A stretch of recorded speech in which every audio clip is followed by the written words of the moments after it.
Hello, and welcome to Critting After Dark, Campaign 2. Everything will be uploaded to YouTube, as far as I know, and if at any point you feel the need to acquire some merch and show some love to the cast and crew, you can go to shopcrittingafterdark.com. um, to begin, we will go ahead and get started. Each of you are in the city of Yrrosa. It is a small town, mostly wooden shacks of varying sizes. There is a small temple to Bahamut in the town, mostly defunct. There isn't a large following to the god here. It's snowy and rather cold. Do with that as you will. As of right now, I think we'll go ahead and start with you, Asher. You've been in town the longest, and if you would like to go ahead and introduce yourself and describe your character. Okay. So, yes, I don't really know what he's doing currently, but he looks like a rather average, size, but pretty bulky, like, wide shoulders, and just like muscular physique. He's got this scraggly redhead beard and tousled red hair. He is a water genasi that you can easily tell by his sort of greenish, like coral green yellow color of skin, and he has like bits of like coral growing on his skin here and there, and also his skin is sort of like almost like it's permanently like not sloughing off of him, but it's like a very slow waterfall in perpetuity essentially. He's carrying this old looking survival backpack with like a big knife on it, like a lantern, a bedroll, all you need to survive in the wild, and yeah, that's him. All right. You've been in town for the last few days searching for some things that are rather important to you. And you have, over the course of the few days, found out about an inn in the town called the Soldier's Rest. Okay. Other than that, you haven't found much considering what you've been looking for, but you have seen people coming and going. This isn't a town a lot of people stay in. You end up with a lot of people passing through for trade or going to other cities nearby, be it Rexentrum or something else. At this point, we'll go ahead and jump over to inside the inn. I would assume that our other two characters are there. If you'd like to go ahead and introduce yourselves. Go ahead. Oh, well, in that case, you'll be finding a young gentleman sitting at the bar, at the bar, or whatever there is. Currently wearing white robes, underneath wearing quite some commoner clothing, which seems a bit worn. In terms of physique, they're quite average. Their skin color is fair, yet seems to almost be kind of glowing. And something very peculiar is that their eyes are pupilless, golden, blonde hair, almost up to the chin, yet on the front, it's a little bit cut off so you can still at least see. And yeah, that is my character, which is a ASMR. All right. DM, quick question. Yeah. Do I need to be hiding my identity here? Yes. That's yeah, you're very close to the capital. Yeah. Probably your best idea to be hiding your identity. Okay. You already gave it away. Damn. Well, in that case, then you see a small person in the corner of the bar where it's probably the darkest, and what appears to be a bluish burlap robes. His face covered as best he can. And that's about all I'm willing to give away at this point. Understandable. in terms of you, Kyle, your character, you've heard word from passersby in the town that the person you're seeking has passed through fairly recently, but you haven't heard why they were here. Okay. At about this point, we'll go ahead and do Kevin, your character. The owner of the bar, who you've spoken to several times over the past day or so that you've been here, Marin, walks up to you and asks, is there anything I can do to help you find anything, or, you know, anything you need help looking for? Most people here don't stay for a long haul, so I'll assume you're looking for something. Well, I'm actually looking for a place to stay, for the night at least. I have a few rooms. Cheap, humble rooms, I should say. How much would it cost? For the night, I'd only ask you, but a mere silver. Well, I suppose that will do. Yes, that will do. I don't believe I have a choice. And I'll hand over my lonely last silver to All right. have a place to sleep. So you hand the silver over to Marin. She leaves with a slight curtsy and comes back with, it looks to be like a small meal that's been packed into like a small towel to keep it warm. It's very meager, but it is enough to get you through for the day or so. Assuming you haven't eaten because of the kind of rough-hewn clothes that she can see. At the same time, Kyle, your character would have noticed this interaction. You've been keeping a close eye on everyone coming and going. If there's anything you would like to do at this point. No one's approached me or anything. It doesn't seem that there are a lot of people. People keep to themselves in this town. Being so close, there is a lot of scary things that come through this town because of being so close to the capital. So people try to keep to their own business. Cool. I mean, if no one's approaching me, I'm just gonna sit quietly and keep listening. All right. At this point, we'll go on back to Asher. You have stayed on the outskirts of town for the past few days, hunting your quarry. Supplies are probably getting low at this point. I mean, you're not carrying, 30 days worth of stuff. So at some point, you will have to go into town and look for things. But you do know that this is also a meager town, and you're not going to find the best supplies here.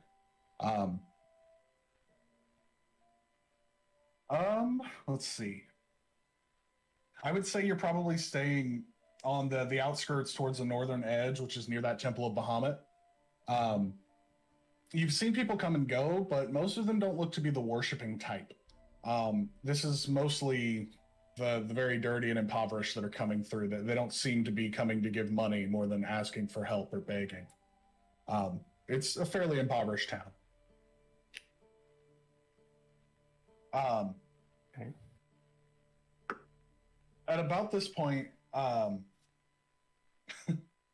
Asher, your character would notice for the first time in the past 3 or 4 days, you do finally see someone go inside that tower, walking kind of up it's kind of pyramid-y, this temple. It's not massive by any means, but it is larger than you would expect from a town so meager. You finally see someone go into this building that is obviously affluent, wearing dark silken robes that flow freely in the breeze and look almost brand new, completely unsodden from the snowy terrain around you. They're of pale skin with dark hair, and it's a beautiful young woman, it looks to be, walking inside of this temple. Do with that information as you will. And it's a different temple than the temple to Bahamut, right? No, this is the temple to Bahamut. It's a vaguely pyramid-shaped building. All right, I just wasn't sure if it was a different temple or not. Okay, so someone pristine clothes is entering the temple of Bahamut. Okay. Mm-hmm. Someone that looks obviously out of place compared to the normal commoners you've seen come and go. Okay. I guess I'll check it out. I'll follow, step inside. Walking towards the steps as you go, you do notice a few Crown's Guard and a few people trying to cry their wares on the streets of the town. Not a whole lot of people by any means, but there are enough.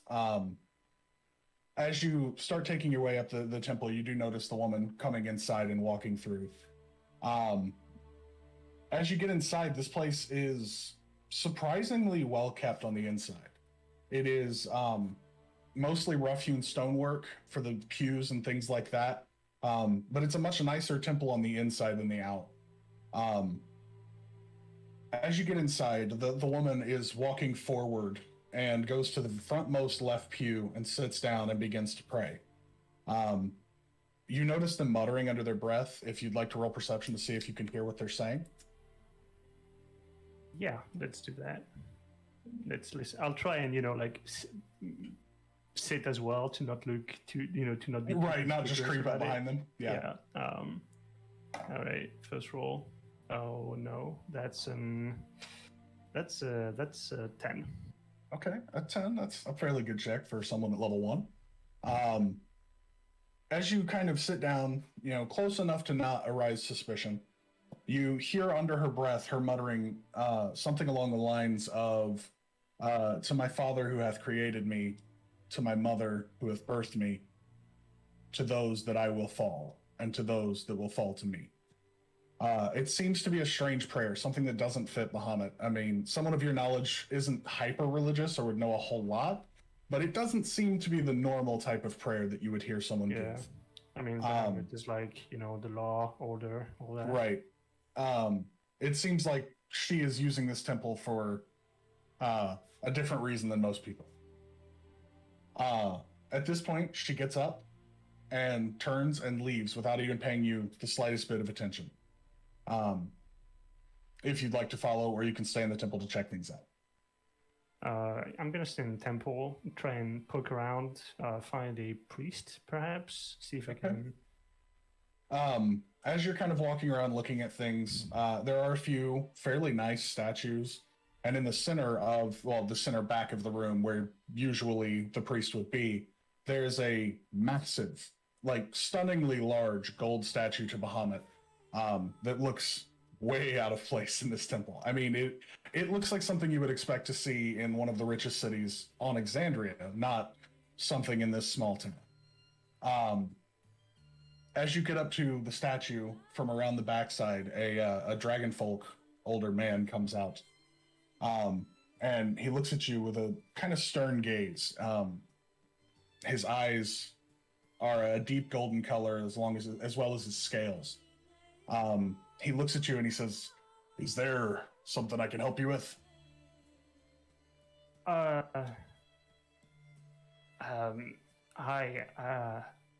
I was just wondering, did you see there was this woman there? She came in earlier, just a minute ago. Did you see her? Unfortunately, no. I been a bit preoccupied with making sure that people are fed and clothed. Haven't had time to reach out to every person that comes into the temple. Right. And okay, well, DM, who hired me exactly in this town? No one has hired you. Specifically? I mean, okay, I'm thinking, I heard. Yes, I mean, you know enough about the thing that you're hunting to know that it might be helpful in your endeavors. Okay. All right. All right, then I'll just bid him goodbye. Okay, then. Well, sorry to have bothered you then. And he kind of just shifts awkwardly towards the exit. He gives a slight bow, and he's like, "I'm sorry that I couldn't have been of more help," and then returns back to the back of the room, trying to shuffle together supplies. At this point, you're pretty much alone in the temple. There are a few very meager peasants that are sitting in, kind of giving their prayers and hopes, probably trying to give hope that they will get through this winter. This area stays cold throughout most of the year, but in the winter is much more biting. Not a happy place for someone without good clothing and warm wear. As for anyone else that is in the temple, they seem to have left. It seems to be about the hours to, go home, not do other things. Yeah. Yeah, at this point he's gonna leave and try and find lodgings, Yeah. which So I as assume you would lead step into down, the soldier's rest. right. As you step down the stairs, you do see that this isn't a particularly, small town by any means, but it's not the biggest thing you've ever been in either. As you're walking along, you do see the Soldier's Rest Inn that was mentioned previous. It looks to I don't be like it. probably it looks to probably be the cheapest place in town to stay, considering coin. There are nicer places, but this is probably the one that's the most affordable. Yeah. Then he's gonna, walk in, pull the door open, walk in, sort of, look around the room, sort of shifts in, sort of hits a chair, makes like An everyone awkward looks at- amount of ruckus. yeah. Everyone looks at him. He's like, shit. Pushes the chair back at its place, just waves awkwardly, and then moves on towards the bar. As you walk in, you do notice, pardon me, you do notice pretty meager variation in the people here. It's mostly a human town by a vast majority. So it looks to be mostly Imperial humans. Some people are speaking Zimnian, some are speaking, Common, but there's not a lot of variation in the people that are around. You do notice a strange figure in one corner, kind of looming in the dark, quietly sipping away at a mug of ale. And then you would also notice a character sitting at the bar that is, fairly well made with a strange glow to their skin. Not akin to yours, but definitely someone who is an outsider all the same. As you step in, the owner of the tavern, Marin, would turn to you, an older lady with kind of stern features, but happy smile lines on her face. And she looks at you and she says, is there anything I can help you with?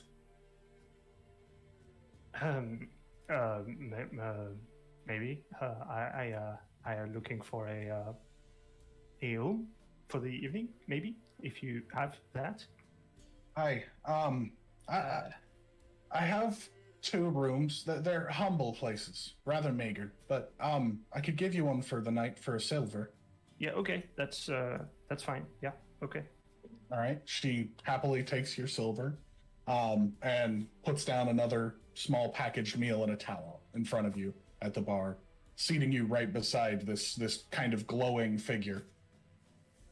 Yeah. Just gonna sit down and look at the glowing person. How do you do?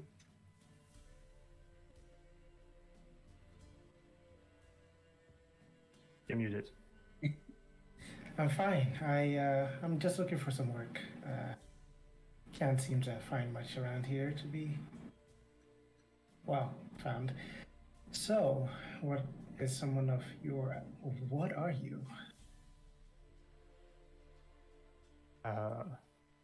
What? What do you mean? Your look, and Mateo will kind of like touch your cheek. What? Don't touch me.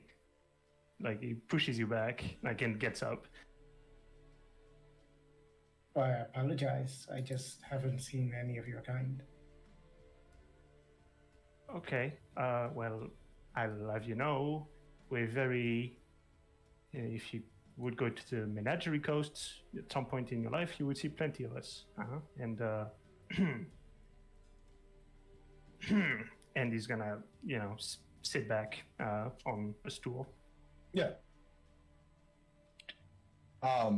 As you guys are both eating your meal quietly, Kyle, your character would have seen this rather brusque exchange between the two of them, and I would assume some awkward, if spaced, conversation between the two of you after this as well.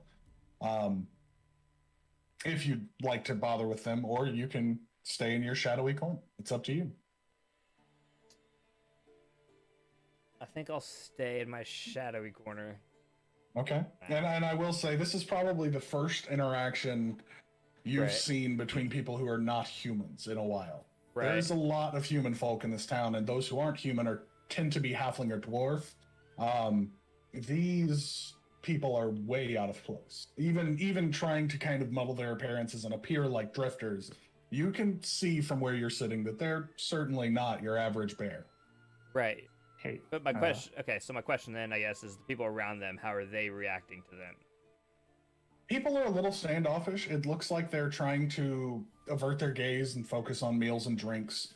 A lot of the talking in the tavern has stopped, but not in a like, oh, we're about to run them out of town way, in more of a just like, oh, that was really awkward. Like, let's focus on our thing. You know, you're at the line in the bank, like, Right. and nobody wants to talk, even though we're all 2 feet apart. Right. I think I'll just stay hidden for now.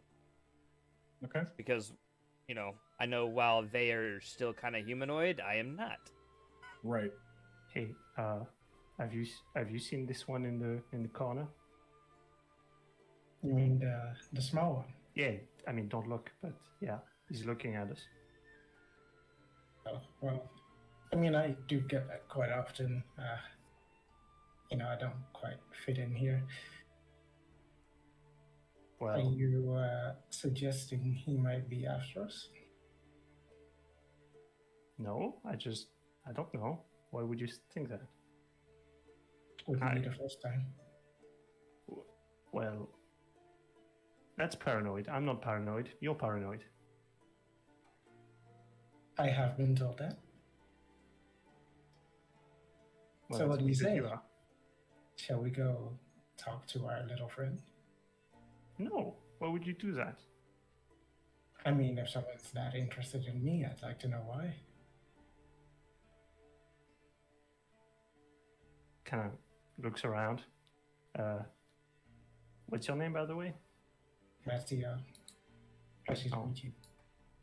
Yeah, okay, don't touch me. I won't. However, I don't think I know yours. I am Reginald. Oh, pleasure to meet you, Reginald. Uh-huh. I don't actually think I've caught why you've come to this place. Oh, you know, no reason. Just passing by, like everyone else. So then, where are you off to?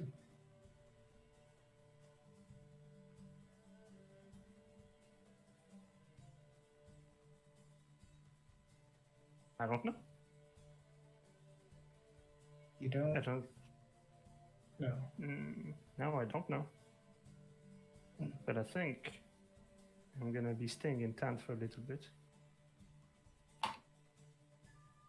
Okay. There are things to be found here.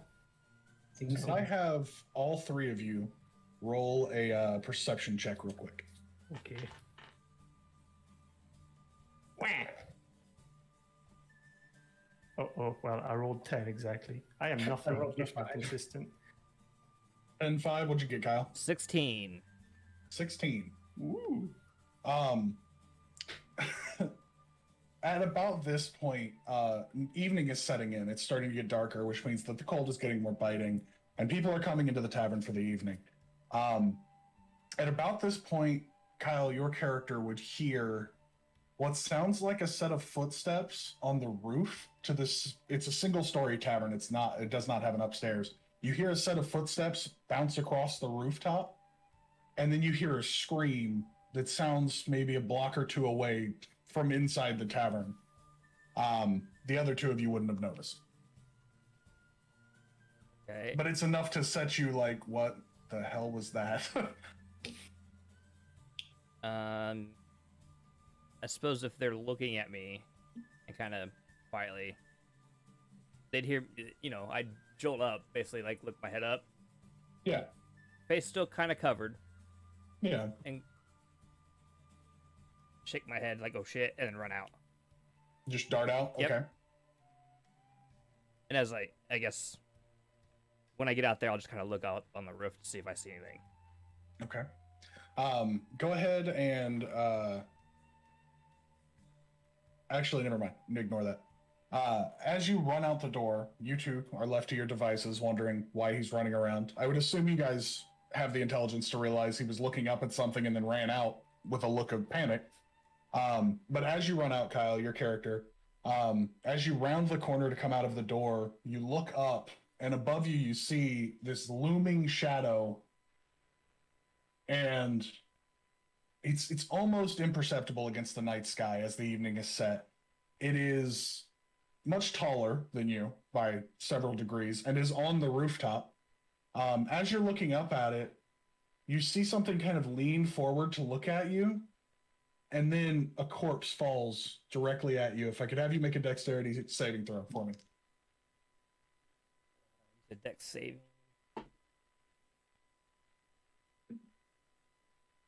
19. Yeah, at a 19, you very easily roll out of the way, getting your hands ready again, squared up.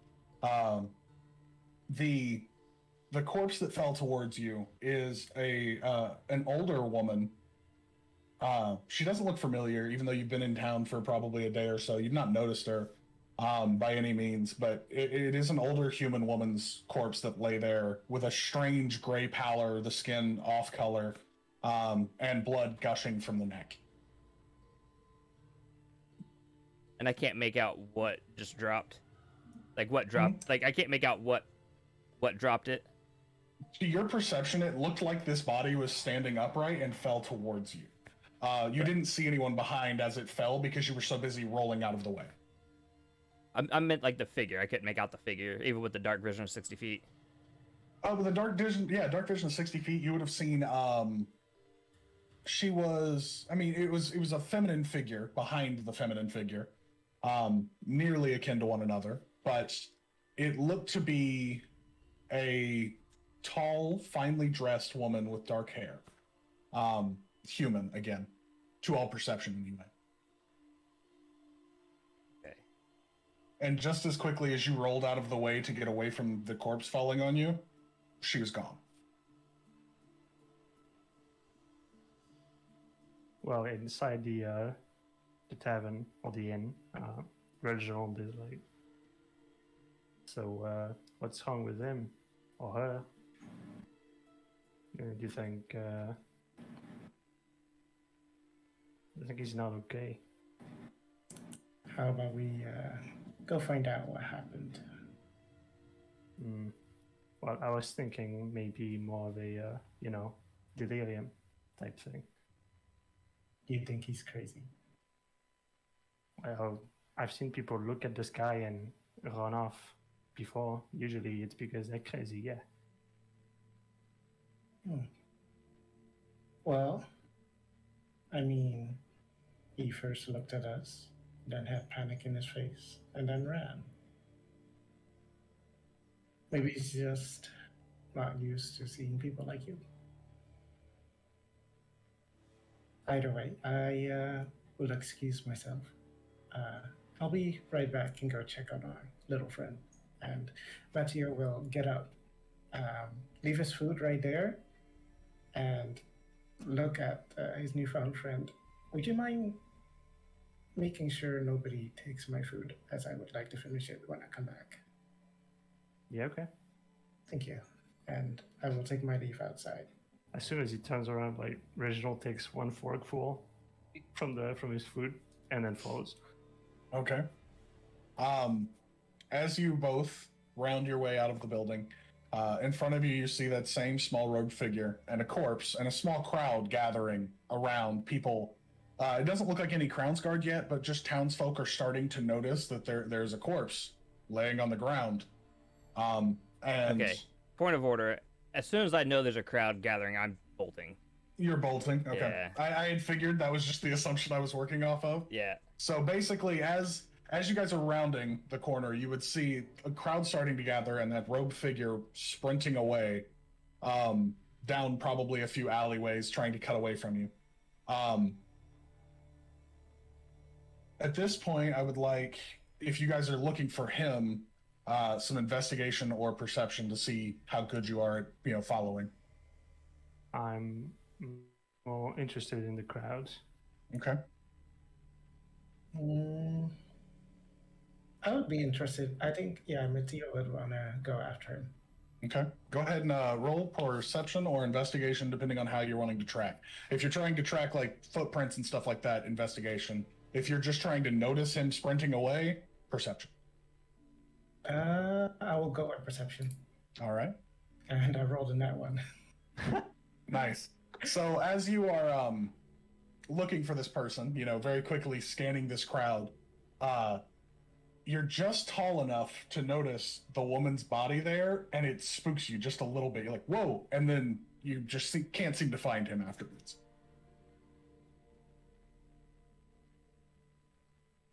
If you guys would like to, you could start pushing through the crowd to try and see what they're looking at. Mateo, you probably got a pretty good look at it from your glance. But for you, Reginald, you wouldn't have noticed it. Yeah, Reginald would just kind of like listen to what people say instead of like trying to push his way through and just like try and understand by context. You would hear, the rough smattering of people, probably 10 or so, whispering stuff about old Mother Mary, dead. What could have done this? And other things like that. A lot of the people shocked that someone is just dead on the main street of town.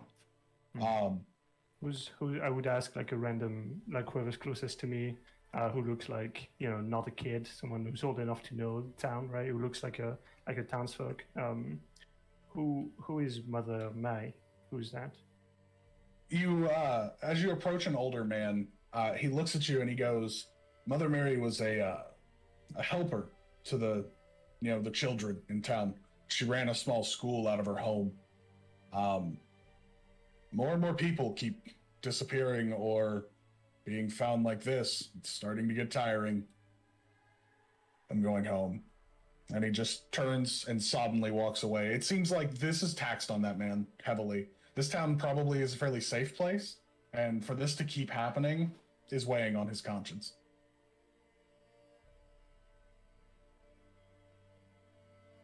Who are the other people that died? As you go up to another person, an older woman, she looks at you and she's like, we've lost, I think 6 now over the course of the last month or two. At first it was pets, animals, people had things go missing, but we all assumed there might have been a predator of some kind. It's not unknown for an animal to get into town and start wreaking havoc, but we lost little Tom, and he was the first. A boy, human, 6 years of age. And after that, it's progressively gotten bigger and bigger. Until now with her. And at this point, you hear guards starting to basically mush their way down. A small group of them, probably 3 or 4, are starting to push their way through town and try to separate the group to get the body out of the way. Before they do, if possible, Reginald would try to, like, get as close to the body as possible to maybe like try and find some cause of death. As you get close to the body, go ahead and make a perception roll for me, just because you're under a time constraint. Yeah. Roll. Ha! Wait. Oh, damn. 12. Okay. With a 12, I mean, this wasn't a particularly hard thing. As you get close to the body and kind of shove through the group, you look down at the woman, and while her body isn't, destroyed in any way, she looks to be as if, someone was laying on the ground. Her neck is stained red with these 2 pinholes in the neck. Pretty clear evidence for what you might be interested in. Okay. Yeah, that's enough. I just make sure to not be in the way of the Crown's Guard. Right. As these, fairly well-armored and well-armed men push through the crowd, they're telling people to go away and taking some people aside and asking them questions.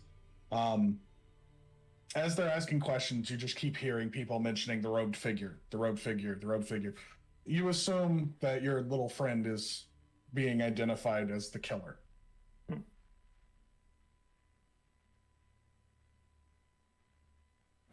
I'd like to ask the person that I was talking to.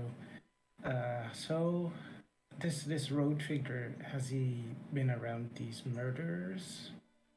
Has he been seen where murders have been, done? The older lady looks at you with a keen eye, and she's like, "No, we've never seen him. But I mean, we've never seen anyone close to a corpse before now. So we have to assume, you know." You have to assume.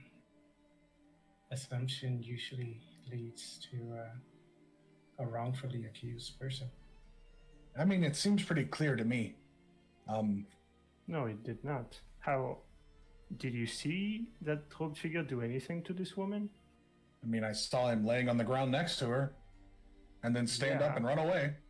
Yeah. Well, imagine yourself if you were to find a body, if you're the first to find a body, and then everyone comes onto you. Perhaps your first intent is to run away if it is not your town, no?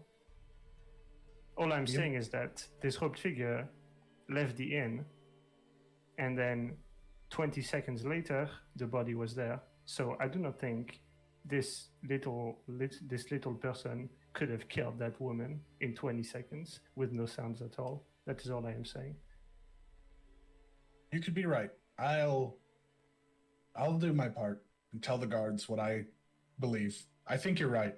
I think the town just wants this problem to be dealt with. We've lost a lot of good people. Some bad, but a lot of good people. I do have a question. Do you perhaps know where this road person stays?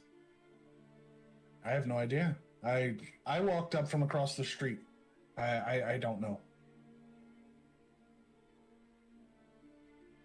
So he's near in town? As far as I know, yes. Same as yourselves, I'd assume. And Reginald, was it? What? Yes? When did you arrive in town? I don't know. Today? Oh, let's see. You wouldn't be perhaps gifted in finding this certain small individual? What? No, how? I'm just curious. I like to get to the bottom of things, so. Well, I don't know how to find people.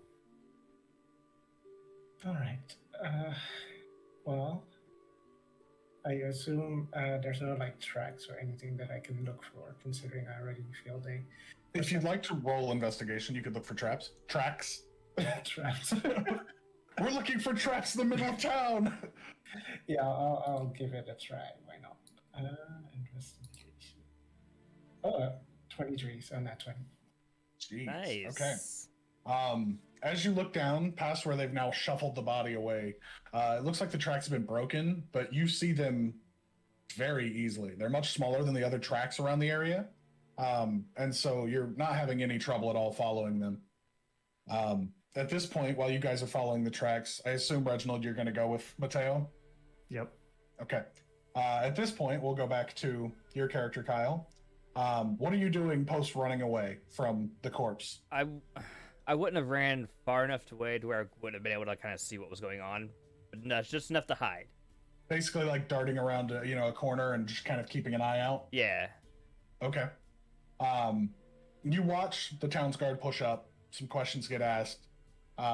You're probably a little too far away to hear what they're saying, but you do see people kind of gesturing, small and things like that. You get the feeling, and you've been in this situation before over the course of your life, they're probably pinning it on you. Right. So do with that as you will. You do see your two strange fellows from the bar standing outside questioning a few people, and then proceeding to start looking at the ground and probably follow some tracks. Okay. I'll just kind of, as I see them coming, I'll just kind of back away a little bit around the corner to where, because I can tell they're following probably my tracks, right? Yeah, I mean, I would assume you have the intelligence to know. Right. Oh, they're looking for they're looking at the ground. Right. I was just there. They're following. Right. So I'll just kind of step back around the corner out of sight enough and just kind of wait for them to come around the corner. Okay. So just kind of standing there, arms at your sides, or weapons at the ready? No. What are you thinking? I'm just kind of standing there, hood up. So you guys would round the corner about this point, and we finally have a first party convergence. So congrats. But you round the corner, seeing the small figure kind of standing there, not, in a threatening manner, just standing there waiting on you. I don't say Hello. anything. Hi. Can you can talk? Great. Great. Those people back there, they're, what happened? I don't know. It wasn't me. You can kind of see I'm shaking my head, I heard a noise on the roof. Went to see what it was. She almost killed me. And I ran. Running usually isn't the best idea. Well, I guess perhaps in this case. So you didn't see anything? Running's usually a good idea for me, and then I kind of take the hood off and pull my mask down. And you guys see a little goblin.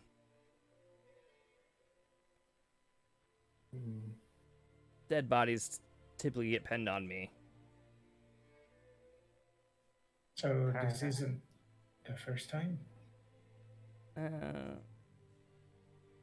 I mean, it happens to most of us when there's someone dies. It wasn't me. Well, why are you here? Well, I'm looking for, and I pull out, looks a picture, and I show it to them. I'm trying to find this, and I don't know, would any of them recognize what it is? What are your guys' bonuses to religion or history? Oh, I have +4 history. Okay, +3 in religion. Okay. Reginald, you would recognize the logo because of that history. It is, it's a symbol of the Cobalt Soul, the faction that is, predominant here. The faction of monks. You don't know why he has a symbol drawn on her lap of the Cobalt Soul, but he's looking for that. Okay. I assume Mattia also recognizes it, or not? Yes, I mean, at those bonuses, you guys would both know that these followers of Ioun, they're a predominant faction. So why are you looking for this? What are you looking for exactly? It's a long story. Okay. Well, I mean, I just thought they were cool. I saw one once. okay. Well, as far as I know, you can find them a bit everywhere. But you'd want to probably go to the capital. I don't know. I'm not from the Empire, honestly.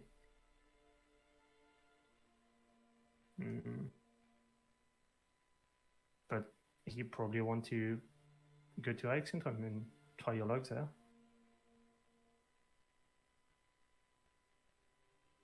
Okay.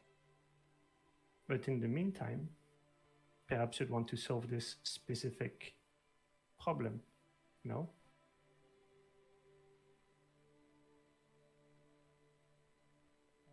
If you have any information about what happened.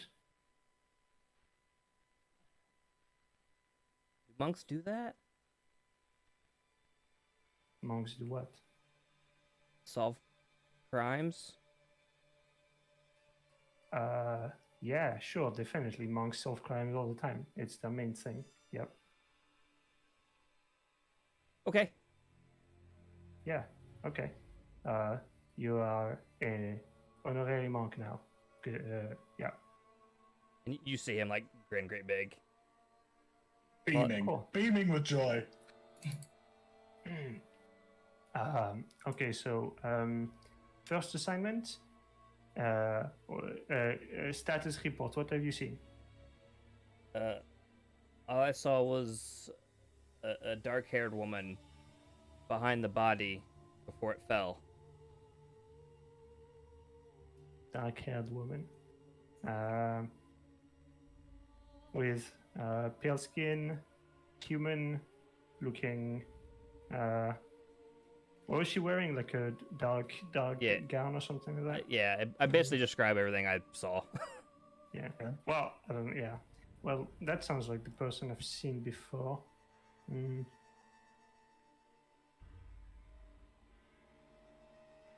Mm-hmm. And I would say, over your few days of tracking this being, you would know that, well, between that and, your skill and history and things like that, if you were to find this person, you don't know how you would deal with them.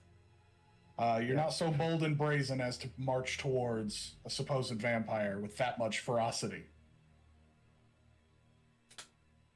Well, that's okay. So I think I know what we're looking at here, but I don't think we can do anything about it. Does that make sense? Please explain.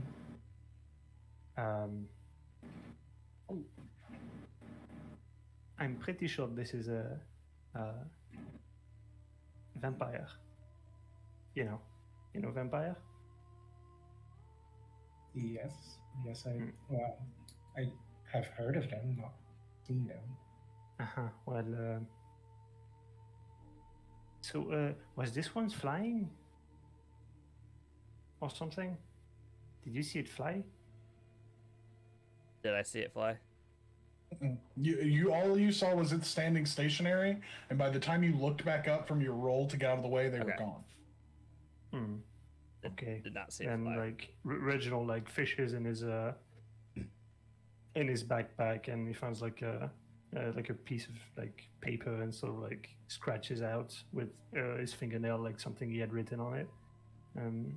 So I have been trying to get a better understanding of this thing, and at first I thought maybe they could not enter temples and things like that, but apparently that's not true.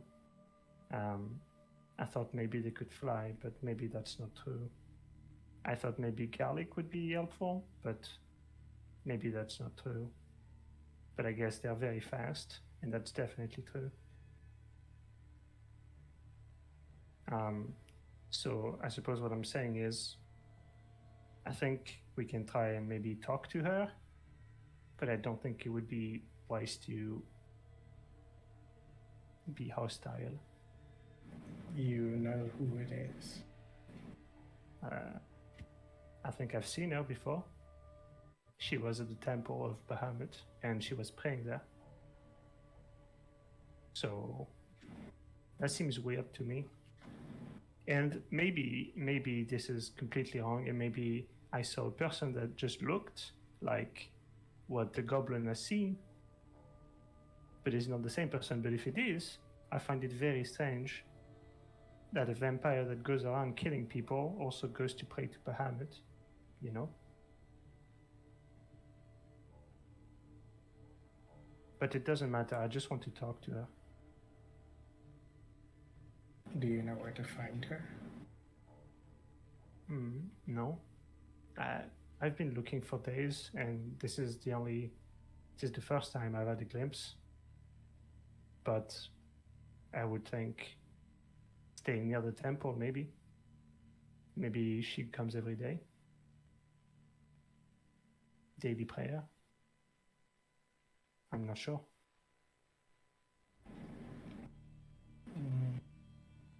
How about we get some rest now and then try and find her tomorrow? Because it's right now nighttime, right? Yeah, late evening. Yeah. Well, finding someone in this darkness, probably not a good idea. Well, I don't think I'm gonna sleep very well, but I can try. So with that, you're all heading back towards the inn? Nope. You're not coming with us, little friend? Not when they think I did it. Hmm.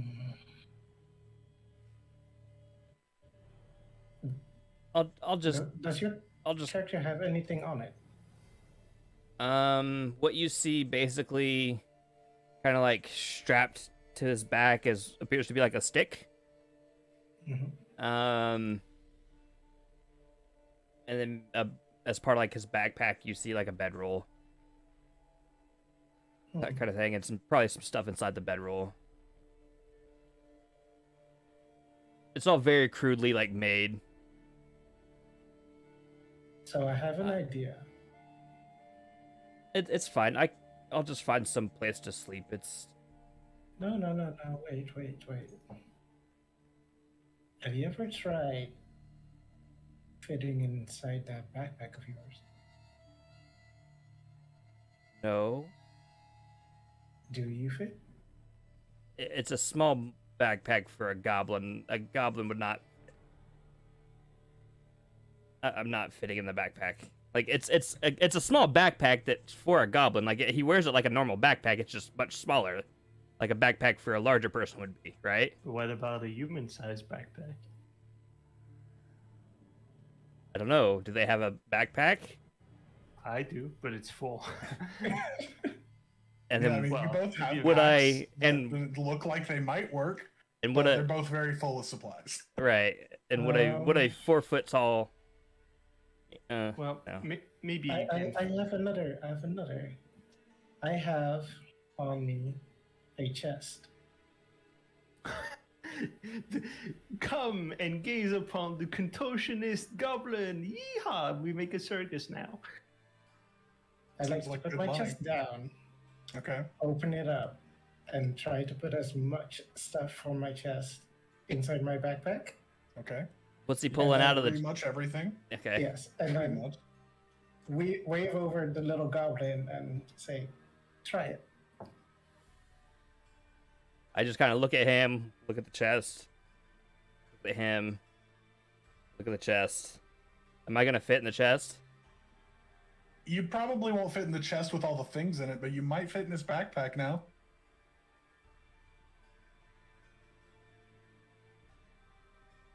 I don't think I'm gonna fit in there. Okay. It's fine. I can just sleep, find a camp somewhere outside of town. That's what I've been doing the entire time I've been here. It's fine. Maybe they'll take you in at the temple to Bahamut. I mean, I don't know how they are with my kind. Well, I don't know, but probably they won't look too hard. If you just, oh well, it's up to you. It's fine. I can camp out here and I can meet you guys later. It's fine.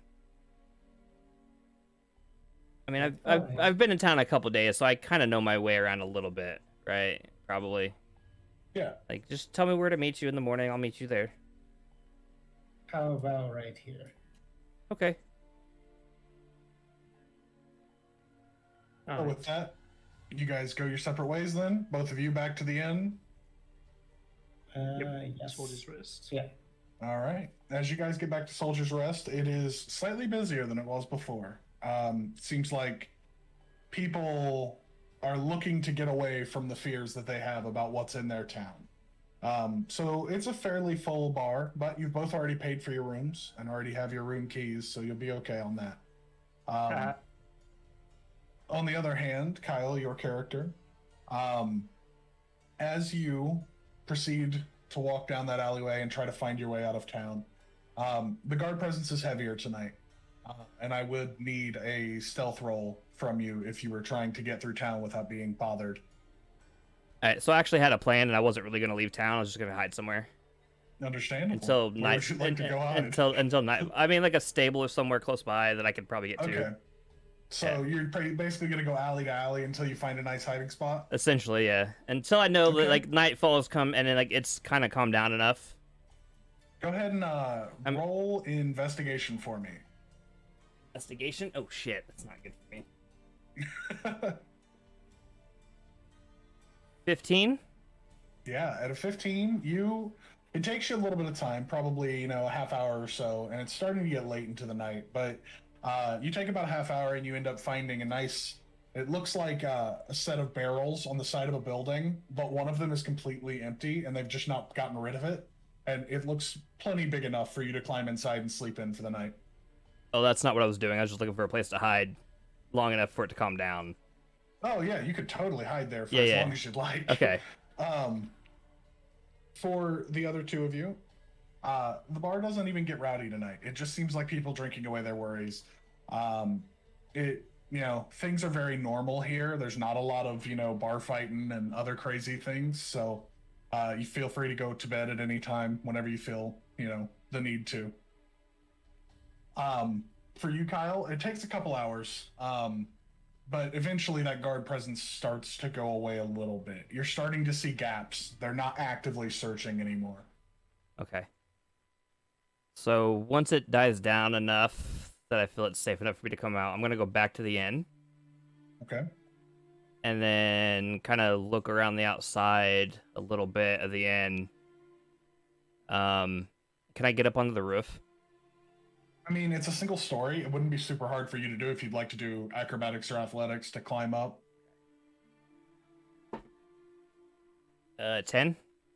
Yeah, and a 10, it gets a little sketchy at times. You get close to falling, but you make your way up on top.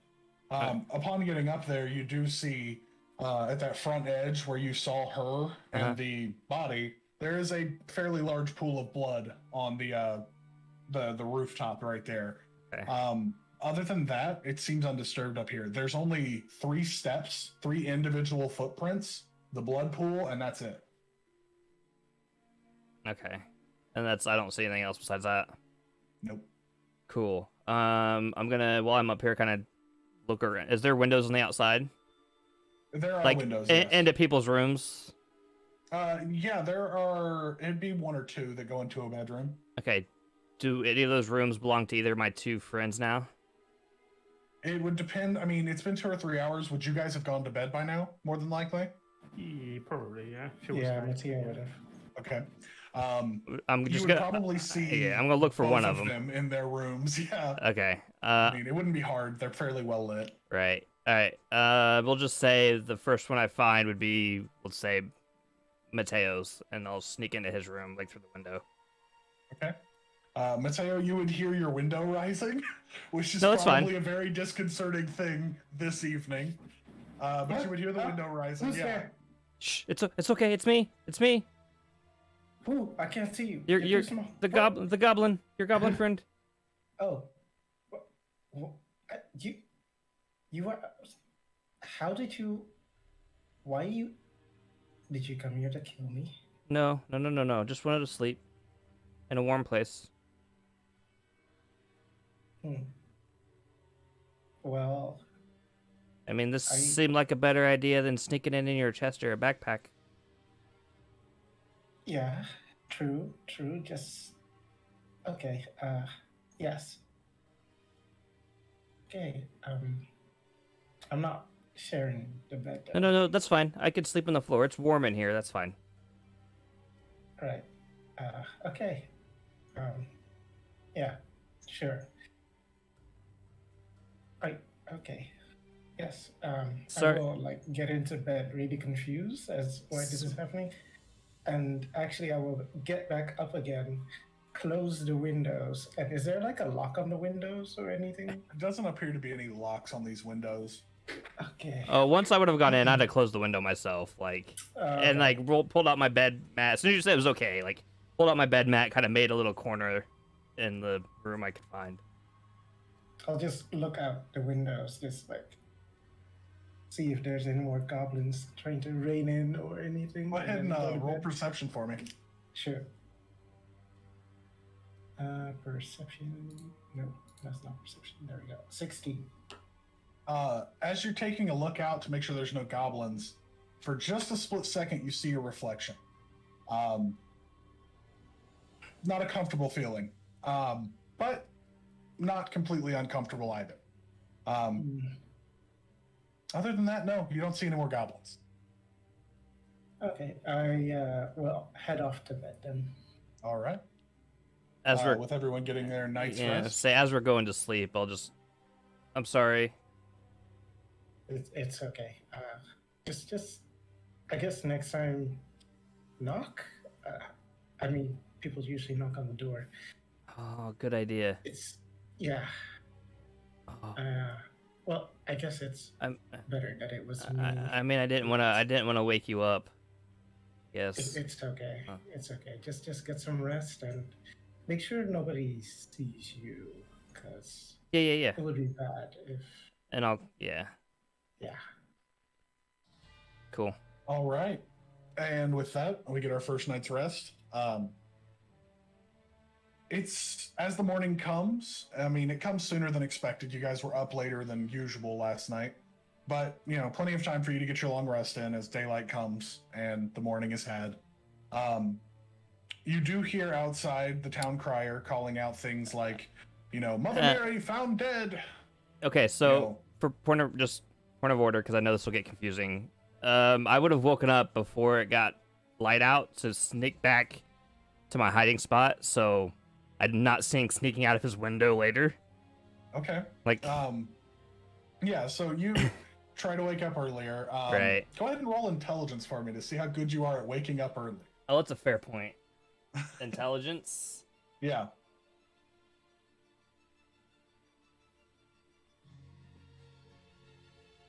Six. You wake up. It's not quite daylight yet, but it's very close. It's much brighter than you wanted it to be this morning. If you'd like to go ahead and roll stealth to see if you can make your way out of the building Yeah. without anyone noticing. I will definitely do that. That's a 14. Okay. You toss out, I would assume, a small rope or whatever, free climb out. It's not a super high, window. It's for you, it's just a jump out, a little more than most people because it's one floor, but you are only 4 foot. You jump out Sure. and creep your way through the alleyways, not having too much trouble. As you round one corner, you do see a guard standing looking down the alleyway towards you, but he doesn't seem to notice you before turning around and cutting back towards the main drag. You do make it out unscathed, if only just barely. 13 on perception. You're welcome. As the morning comes, Reginald and Mateo, you both wake up. Mateo, you wake up to your goblin friend being gone already. Not sure if it was a dream or not. Kind of weird. Not that much of a problem either, though. As you guys wake up, you hear the town crier yelling things. Mother Mary found dead. Killer still at large. Other than that, it's another morning. Snowy, kind of cold, but not an awful morning.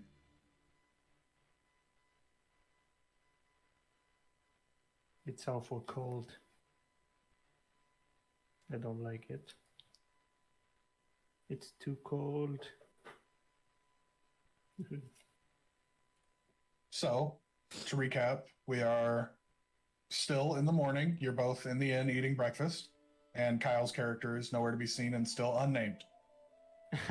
Yep. So, we should go to the meeting point, no? Yes. And I guess Reginald will. How should I do this? Reginald is gonna cast Mage Hand. Okay. No, that's dumb. I'm just gonna take the plate with me outside. Okay. Like I'm gonna with like a bunch of food still on the plate. I'm gonna leave with it. Yeah. Marin's not paying that much attention to you guys and not that worried about a plate, so you can walk right out with a plate. Yep. As you guys get outside and get moving, the Crown's Guard presence is much heavier today than it was yesterday, or the days before, in your case, Reginald. It seems like, they're just as worried about it as the people are. As you guys push through town, nobody's, the guards aren't like grabbing people off the streets to ask them what they've seen or what's going on. They're just walking and keeping a tight patrol. As you guys get to the meeting point, you do find Kyle's character there waiting, the small goblin form kind of hiding in the shadows. Well, Reginald will approach and sort of, extend the plate full of food on it. It's probably cold by now because it's cold outside, but that's the best you'll get. He just kind of looks at it. Thanks. And takes it and just eats the shit out of it. Wolf sit down. You don't hit the plate, by the way. I look at him confused. I knew that. Oh, okay. I wasn't sure. Thank you. So,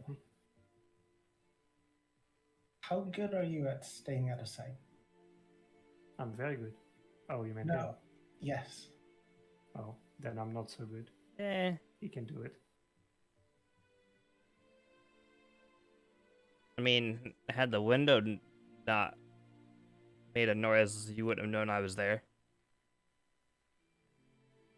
What? True. Good. What? He came into my room, I think. Could have been a dream. No, not a dream. I was there.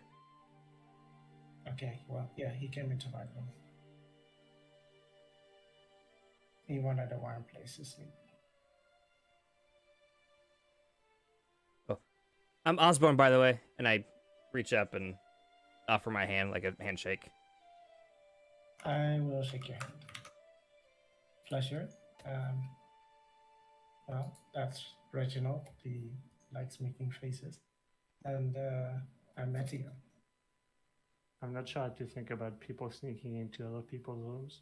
Also, please don't touch me. Sorry, It only happened once. I won't touch you. I just was extending a greeting.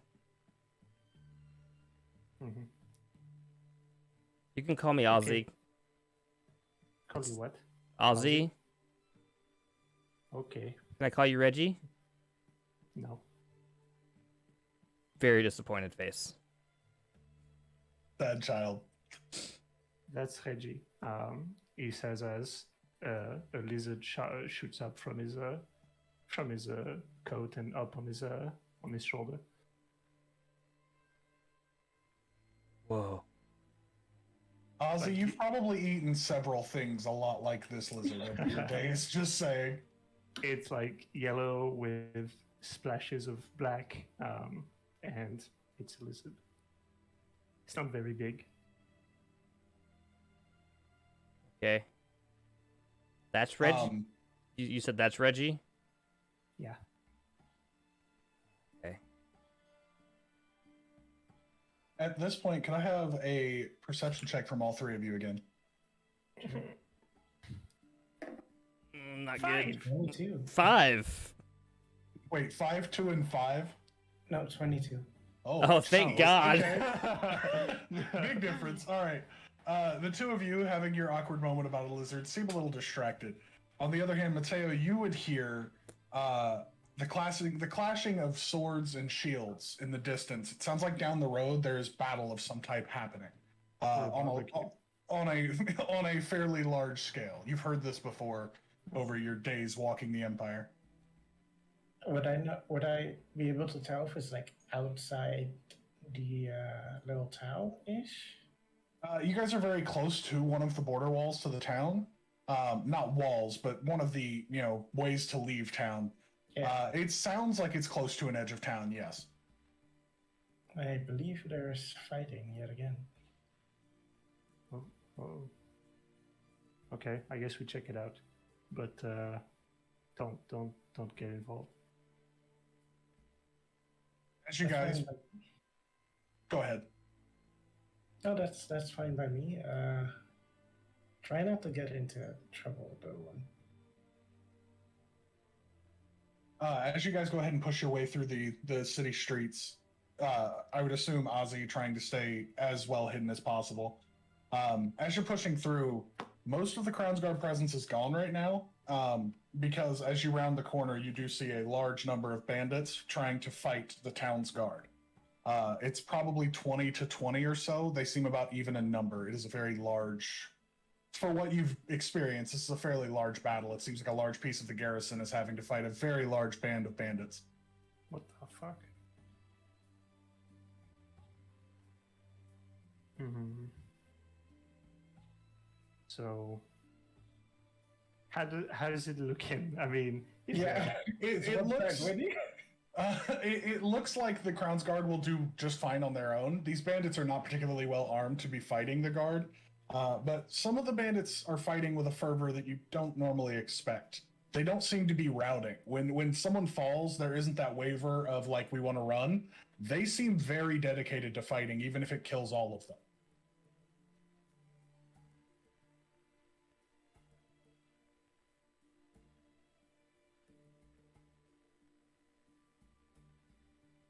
Is there?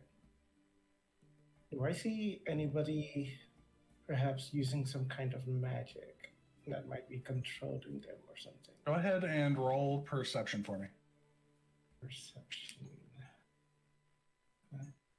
Anyone that would like to do that can. I rolled an Yeah. 8. well, I would ask. I guess is it like common knowledge that it's the kind of thing that I would think maybe vampires can do, like like brainwash people essentially. I mean, you've heard stories of vampires taking thralls, not usually in large number, but you have heard stories of vampires, enthralling people and making them, fight in their name. I rolled a dirty 20. Dirty 20? Yeah. An 8? Reginald, what did you roll? If I you don't rolled. know. Okay. Yeah. Ozzy, at this point, you, out of the corner of your eye, you notice standing deep into the forest, probably 300 or so feet away from you, you do notice that same dark figure from before, kind of creeping in the shadows, keeping watch over this battle. And at about that point, you would see what looks like a wisp of smoke peel off of their form and attach to one of the bandits that is fighting, and he fights with renewed vigor the second that it attaches to him. Okay. I'll With run a it. dirty 20, you would notice that for sure. Yeah. So I'll run up to the guys and point them out over there. So you're running to Reginald Mateo, not the guards? Yes.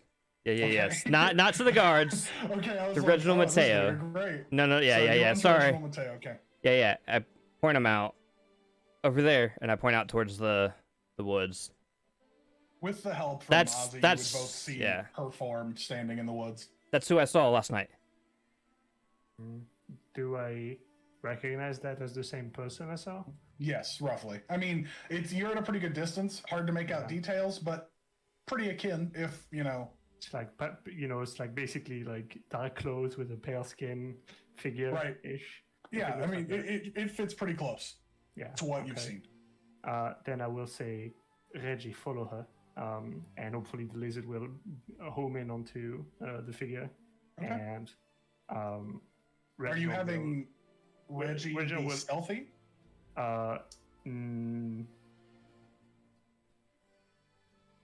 Or are you just having Reggie kind of run up like a pet? Just, hello. Like, I mean, it's a very small lizard, so Right. I'd assume that it can go and without getting noticed, just because it's that small. And yeah, I and assume in the it's middle like of a battle, yeah. Yeah. So I'll do that, and Reginald will go start on a jog towards the figure. Okay. Are you two following Reginald? Yep. Yeah. As you guys take off in your jog, I would assume skirting around the battle, not trying to run through the mix. Yeah. Right. As you guys are running towards, let me see. Pretty quickly, as you guys are starting to run towards this figure, you see her head whip in your direction, look at you, see you, and she takes off running deeper into the woods. Do I notice as soon as she takes off that her connection with the battle ends? Yes. That was okay. It seems to be proximity based to some Right. degree. Okay. But she's not so fast as to immediately leave line of sight if you would like to chase. It doesn't seem like she is sprinting away for fear of her life more than just getting away from you to keep eyes off of her. Yeah, Reginald is gonna be like, wait, and sprint, try and Okay. sprint. I assume the rest of you are following? Yeah. Yeah. Definitely. All right. As you guys take off at a little bit faster of a pace, She tries to keep up, her pace as best she can while still paying attention to this battle. You guys catch up to within vocal range if there's anything you'd like to say, probably 100 or so feet away from her. Hey, I just want to talk, please. Go ahead and roll persuasion at disadvantage for me. God. Just because she is in the middle of a battle. Yeah. Persuasion with disadvantage. That's cocked. Okay. Fuck. That's 6.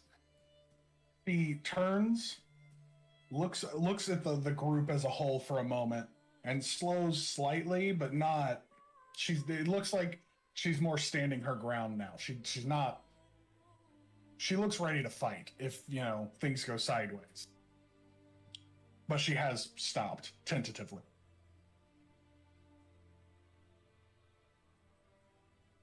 Hello.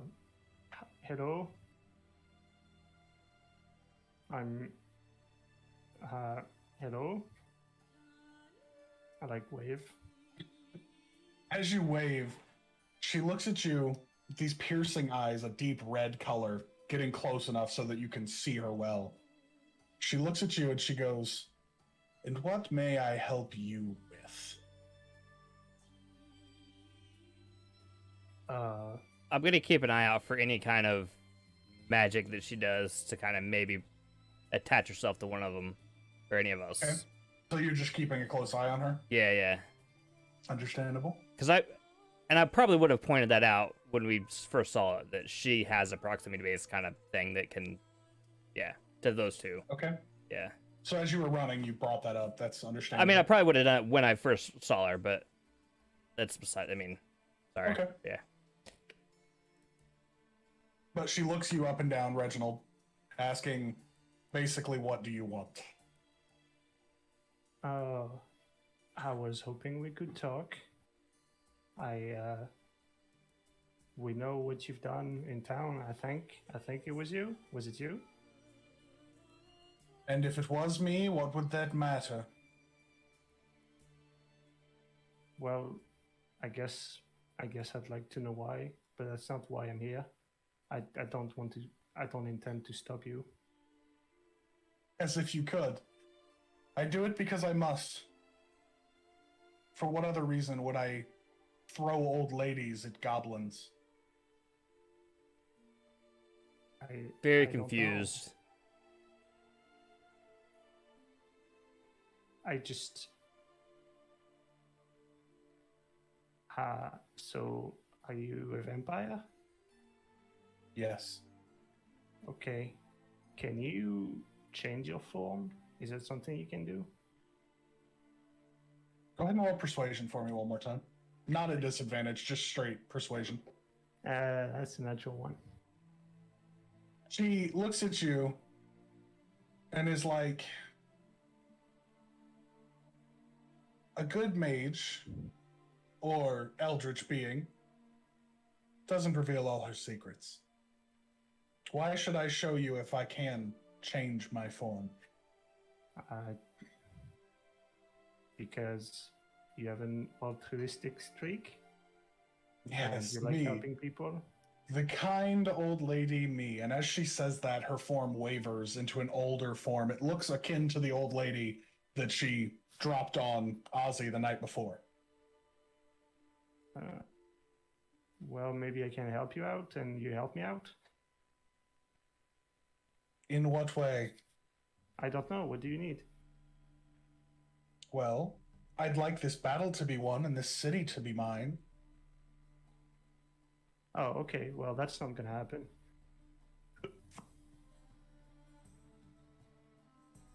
Then what do you offer? Well, if that's all you want, then I guess nothing.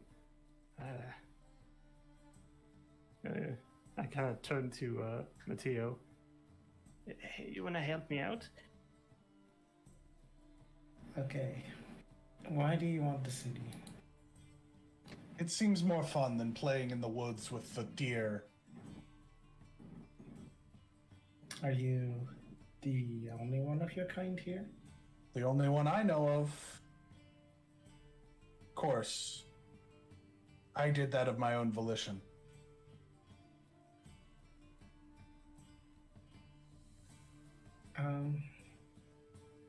I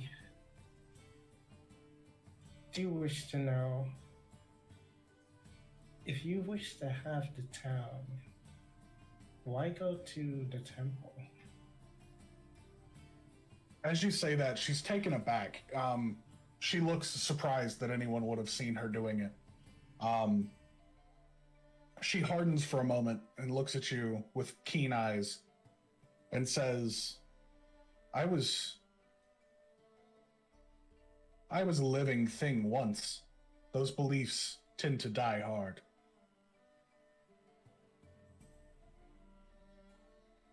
What makes you think you're not living now? She looks at you with almost surprise. She's like, I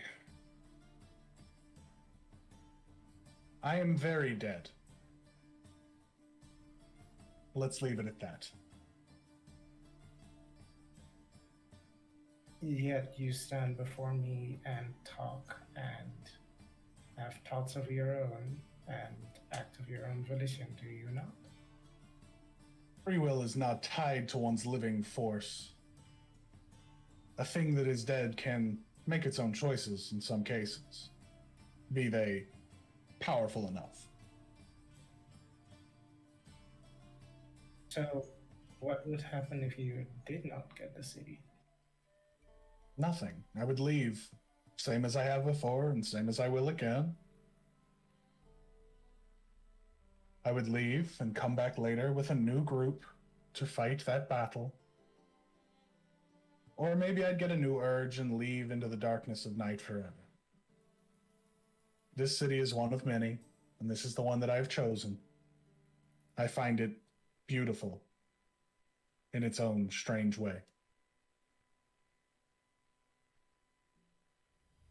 Well, why are you opposed to simply living in it? Because people have started to catch on to my little game I play. And the people here are not so easily swayed as the fools that fight battles for me. If that damnable temple wasn't there, it might be a little easier. But even stained as it is still holy ground. Yet you can enter. I am not affected by such things as the stories say.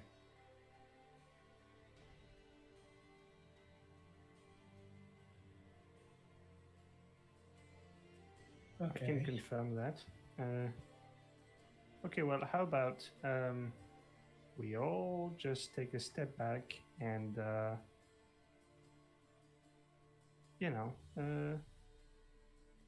think about things for a minute and just go back to the city, huh? How about we do that?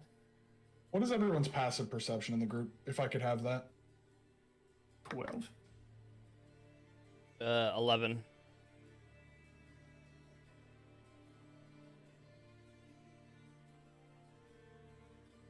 13. Okay. At this point, you hear a branch. All three of you would hear this branch snap behind you, and there are two bandits standing, arms at the ready, looking at you. And as you now are close enough to see, their eyes are ringed with black, like all the way around and filled in, basically. They are pupilless black eyes. At that point, she looks at you, the small party that you are, and she says, I think instead of going to town, I'd like to see what you're capable of. What would you do if these two men attacked you? This, and Reginald reaches inside his coat and throws a puzzle box down next to the two bandits and casts sleep. Okay. You certainly, well, I mean, I assume you will roll high enough. They are not super high hit point things, so I I don't know. At I that- think it's five. I can roll just to see. It's 5d8. Yeah. I mean, you almost go ahead and roll it, but I don't think you could roll low 20. enough. I rolled Yeah, 20 so- total. Yeah, you very easily, after tossing your puzzle box, they both collapse to the ground, unconscious and snoring. She looks at you with a wry grin, almost surprised at an ability beyond the traditional peasantry, stabbing with sharp sticks. She looks at you and she goes, I am surprised. I expected much less from someone so wet as you.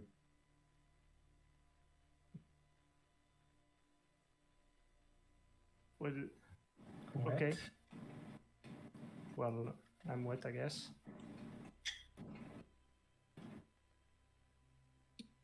So does anyone else have any tricks that might impress me? Do I? S- If we impress you, what do we get for it? That is for me to choose and you to find out. Otherwise, I'll be on my way now. Do I see any kind of like spider or squirrel or anything? Then See any spider or what? like a squirrel or some sort of small like creature rodent that's not Reggie. You're gonna eat a squirrel on live TV. Go ahead and roll perception for me. Let's see if you can find some small wildlife.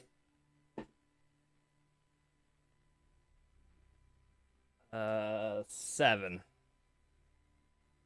It seems like the battle has probably stirred most of the wildlife from the area, the yelling and screams. And it almost seems like everything is supernaturally quiet when she's around. There's not a lot of wildlife roaming. Seems like an apex predator might be in the forest with you right now. Okay, fair enough. Now there is Reggie. Reggie is there. I mean, that is your choice.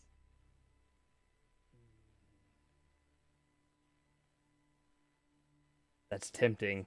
That is something he would do. An expensive choice, but I kind of respect it. Yeah. But she looks at you all. If that'll be all, then I'll be on my way. But for your impressive display of magical prowess, How far are we from her? you're probably 30 or so feet.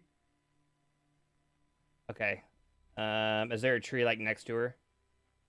There are several that are within reach of her, yeah. Alright, I'm gonna throw a dart at the tree. Okay, go ahead and roll an attack for me. Don't roll a nat 1 right now. Attack. 18. 18? Yeah, you very easily take one of your darts and Okay. it stacks Wait. right into the tree beside her. What you guys see is me just pull out a rock that looks sharpened and throw it at that tree. Right. Basically a caveman spearhead or arrowhead. Arrowhead, something like that, yeah. Yeah. And you throw it with the dexterity of someone who's trained for years to do this. It sticks in beside her, and she, without even flinching, looks over at it. Well, I don't know what I expected from you, Green One. And I would like to cast Disguise Self and basically look the way she's looking right now. Okay, so you with a few arcane words and a wave of your hand, suddenly are standing there looking just like her. She looks at you for a moment, very closely, adjusts a piece of hair behind her ear and goes, I do look good today. I'm impressed by you. All of you.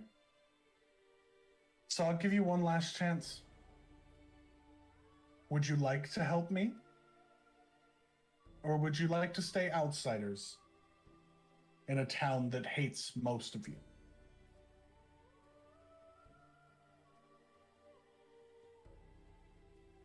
I wasn't here to make friends, but I wasn't here to make enemies either.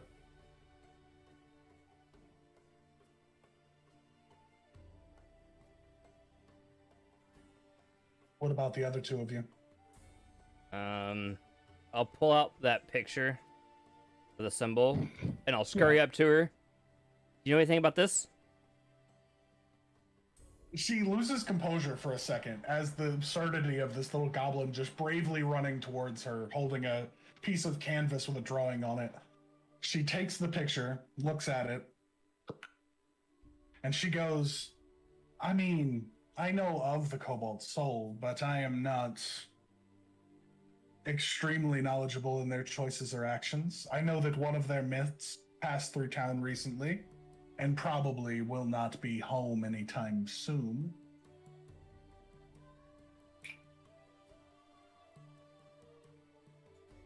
Okay. She hands you back the picture. I cannot see. I'll scurry back to the guys. Yeah. You step back towards them. Yeah. I'll pull my arrowhead or my dagger out of the wall or out of the tree first, and head back. Yeah. I cannot see any merit in helping you. I didn't say it was an honorable thing or something that is good, but that is a pitiable choice. And I respect your bravery in the face of abject terror. You don't seem that terrifying, to be honest. I mean, you may be dead as you say, but you still seem like a woman of reason. You found me on a good day. Pray you don't find me on a bad one. And as she says that, her form shifts very quickly to the form of a very large bat, and she starts flying back through the woods. Damn, where was that a second ago? Well, she did answer my question. She's a shapeshifter after all. I knew it. And with that, as you guys turn around, you notice that the Crown's Guard have basically slaughtered this group of bandits. I mean, they've lost a few men in the process, maybe not dead, but hurt severely. But it does seem that when she left range, finally left the area and started to fly away, a lot of them suddenly gave way to their wounds. Their wounds became too much for them and they fell. What about the two that are sleeping? Still just laying there unconscious as far as you know, if you'd like to do anything with them. They're very clearly not, normal townsfolk dressed up. They are, scarred, rough-looking characters, people who do not look to be friendly or kind in any facet. They wouldn't happen to have a money pouch on them. I mean, they have bags on them if you'd like to go looking. Say, what are the chances these two wake up? 0. Yeah, I'll go through there. Okay, go ahead and roll investigation for me. Yes. Investigation. I rolled a 18. With an 18, you search for very little time at all, just a quick once-over, and find 20 gold, and they have some rough-hewn weapons on them that you might want. I don't know. Between the two of them, they have a long sword and a small shield, and the other has a what looks like a club, like a big mace. All rough and rusted, nothing nice. While he's looking into that, Reginald will go towards the Crown's Guard with, hands up. Yes. To show, like he's not trying to fight. And he's just going to say,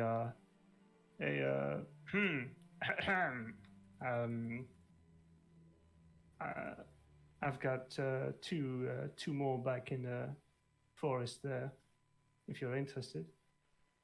One of the guys, an elder member, looks like probably a captain of some kind, with he has that iconic primary red feather that runs off the top of his cap. He turns, looks at you, and he's like, "All right, I'll send some men over." And he looks over and he's like, "Derek, Jeers, go get them." And they both get up, gathering weapons, and run into the woods, trying to come and find the corpses, or not corpses, but bodies. Oh, actually, Reginald runs back and is like, "Oh shit!" And he picks back up his puzzle box. That Okay. Yeah, probably an important item. Okay, we'll quickly grab the 20 gold if I have the chance to. Yeah, you absolutely have Just time leave while it at he's running over. Yeah, we'll leave it at that. So. All right. As the two guards approach, they do notice the three of you, unless you're hiding, Ozzy. Oh yeah, I'm hiding. Okay. If as soon as I see or hear them coming back, I'm definitely hiding somewhere. Okay. I'm just holding my hands up like I'm not with them. Okay, so as you guys are kind of standing there in a non-threatening pose, Ozzy, I need a stealth roll from you.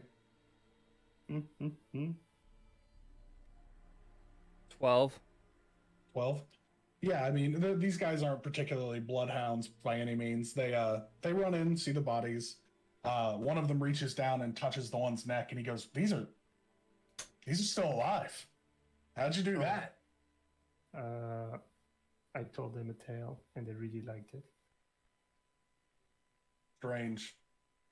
And he just pulls his sword, hacks into both the bodies. The two of them very quickly dispatch them in and then drag the corpses off. At that point, Ozzy, you would feel free to come back out of your hidey hole in some tree somewhere. Right.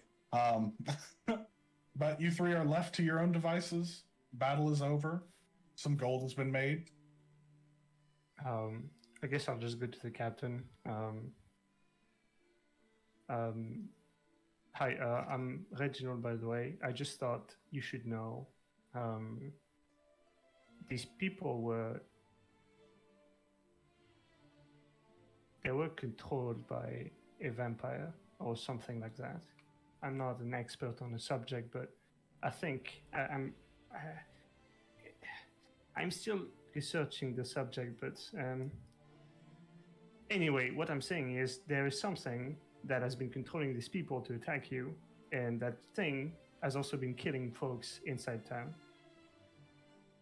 He looks at you with surprise. He's like, "And how do you know this?" Because I talked to her just now. And you, also, and if you lived? Yes. I don't know, maybe she knew she was losing the battle and she decided to leave. I don't know. She didn't seem hostile. That's worrying news. We're just guards. I mean... Well, okay, but I'm just telling you what I know. You don't have to believe me if you don't want to. Just... No, I have nothing else to go off of. That's the best news I've heard all day. I mean, it works for me, but I don't know what I'll do about it. I'm not a vampire hunter. Well, me neither. So,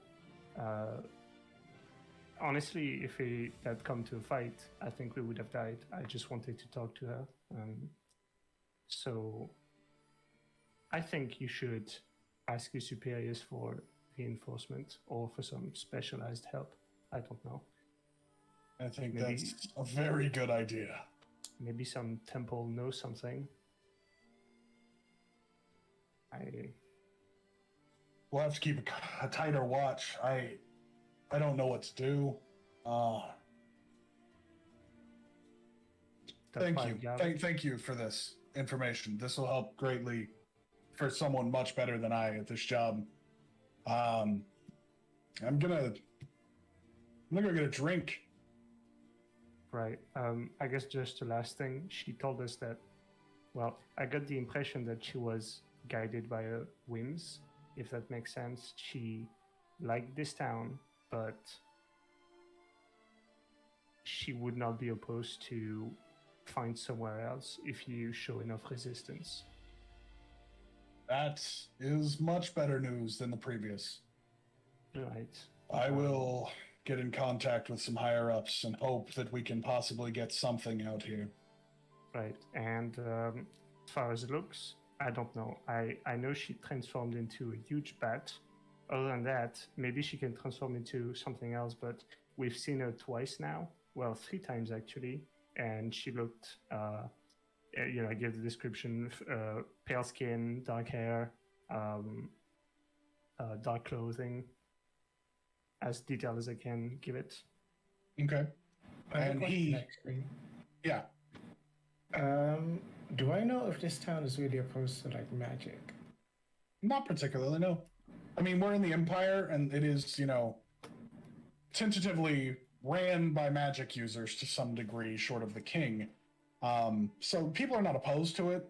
Some people are afraid of it because they've seen what it can do, but most people aren't like gonna freak out about you casting a spell. Okay, because I think I'm still in disguise, right? Yeah, you would still be in disguise. Um, I guess when the guards are talking, I'd like to tell them that one of her forms is basically exactly the way I look. Okay, so you basically wander over to Reginald while he's talking to the captain and go like this, like this. Yeah, exactly. Yeah. Yeah, take a stake to the heart. He looks at you and he's like,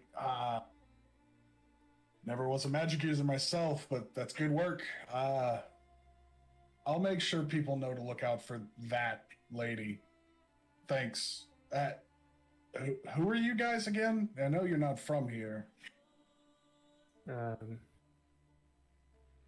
Yeah, we're not. We're just travelers. Just nobody special. Painfully vague. Got it. He gives you both kind of a focused look, wondering if you're up to trouble, but you can tell he's got more on his plate than he would like already. And he just kind of waves it aside and goes, "It's no problem. I'll just say I saw her. Thanks. Either way. That's a brave thing you guys did. I'm gonna go get that drink now." And he just kind of wanders off, looking kind of sullen. This is a much heavier weight than it should ever be put on some random guard in a city. At this point, you guys are free to do what you will. It's probably midday-ish, noon, roughly.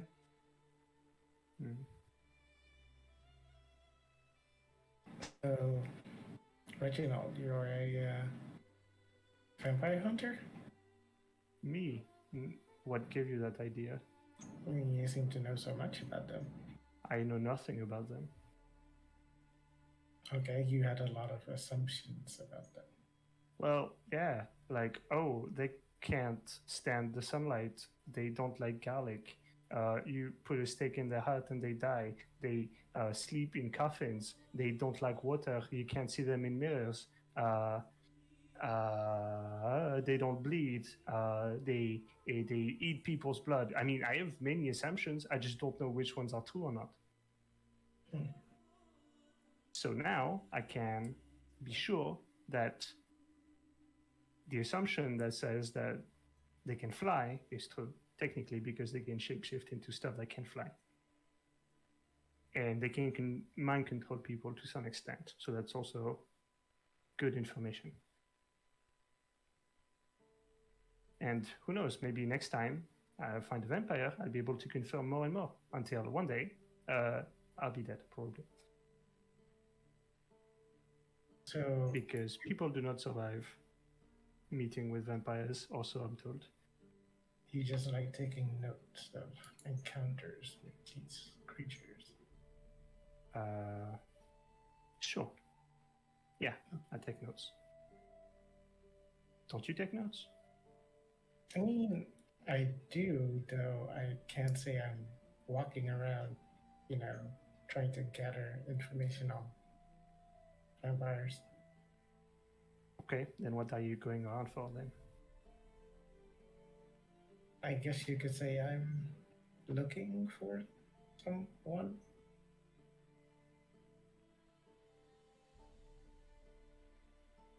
Hey, Ozzy. Easy to find.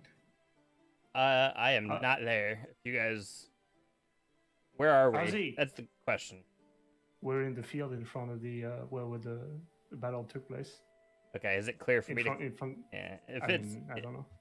If it's clear for me to come out, I'll come out when he calls. Yeah, I mean, most of the guards have pushed their way out. Okay. I mean, the battle is over, and most of the bodies have been collected over the course of the last 20 or so minutes. Reggie, go find Ozzy. No. As you call for Ozzy, you see me dart out. Okay. Yeah. So I'm looking for information, and you're looking for the cobalt soul. Uh-huh. right? Is that what they're called? Yeah. Oh. And he quickly breaks out that paper and writes It's Cobalt C. Soul. No, it's K. I can spell. O. Oh. Yeah, but how would you know if it's a C or a K? I can spell. Roll Okay. intelligence to see how well you spell. Shit, I was gonna spell cobalt sail or something. That would be a 1. Nice. Yeah. So yeah, he basically, if you're looking over his shoulder as he's writing, is just wildly scribbling on that paper. Some stuff that looks like letters, mostly. Well, you could probably, well, your penmanship could use work anyway. Can you read yourself? Yeah. Okay, well, that's all that matters.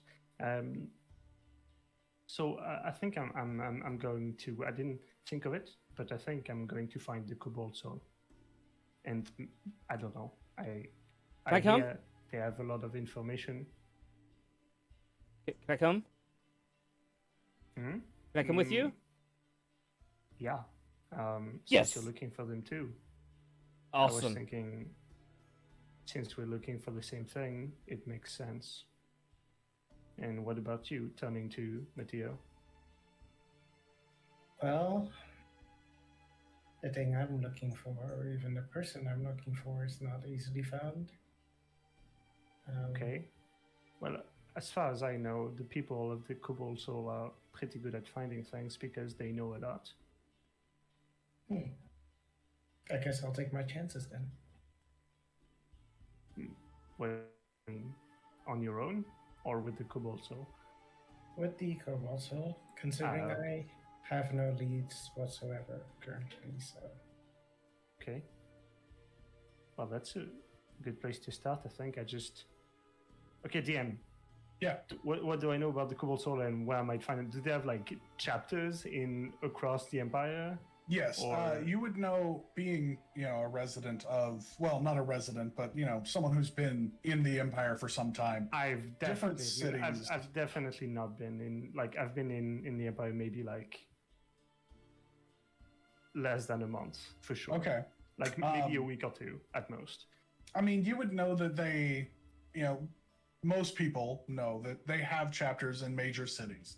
That they tend to stay within these these I don't even know what you'd call them, conclaves, buildings, gathering points.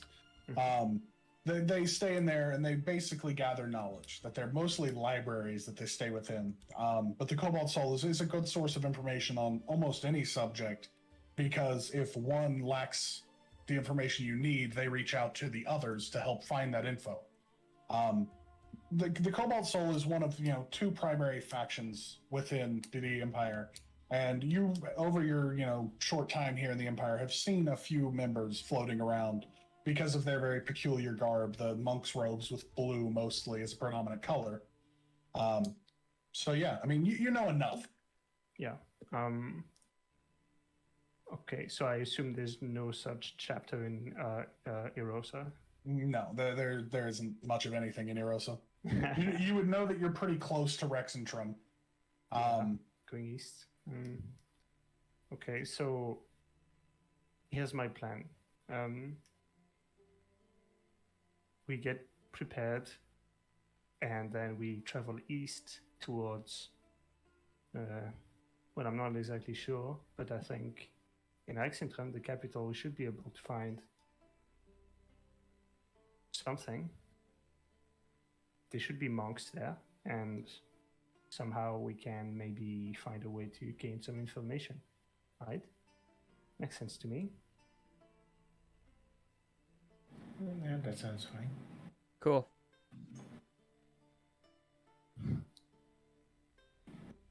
Cool. And yeah, I just I don't know what to do about this vampire. So honestly, I feel like I've done more than enough. So, and I'd rather not stay here longer than I have to. Yes. considering the vampire might come back, and well, she did just threaten us, I do think we should be leaving as soon as possible. Yeah. Okay.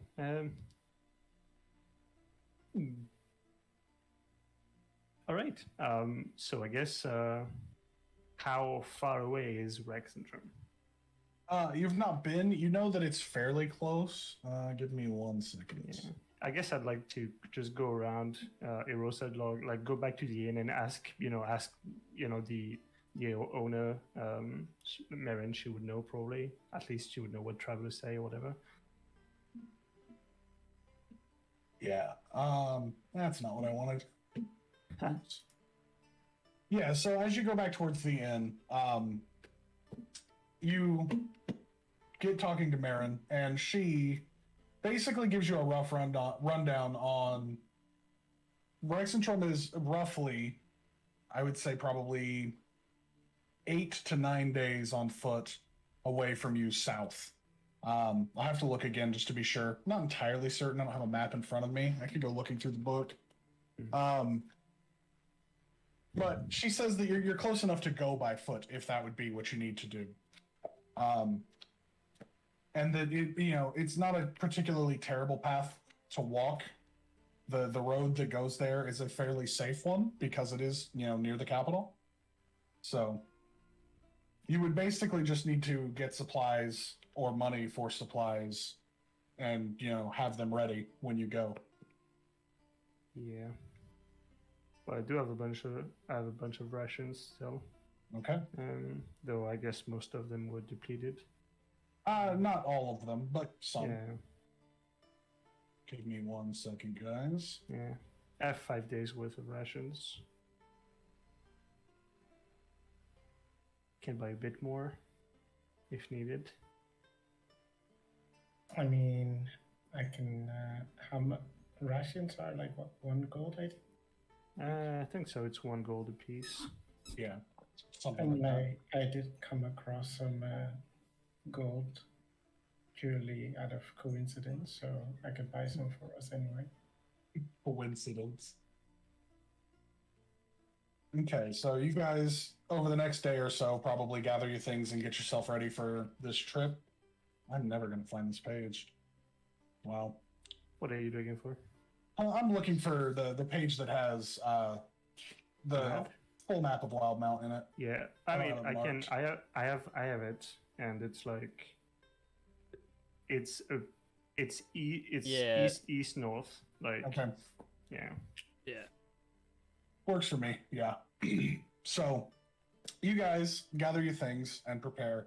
I would safely assume that the 3 of you have mounts, just because you've been traveling across the entirety of the Empire. I would not have a mount. Me neither. Okay.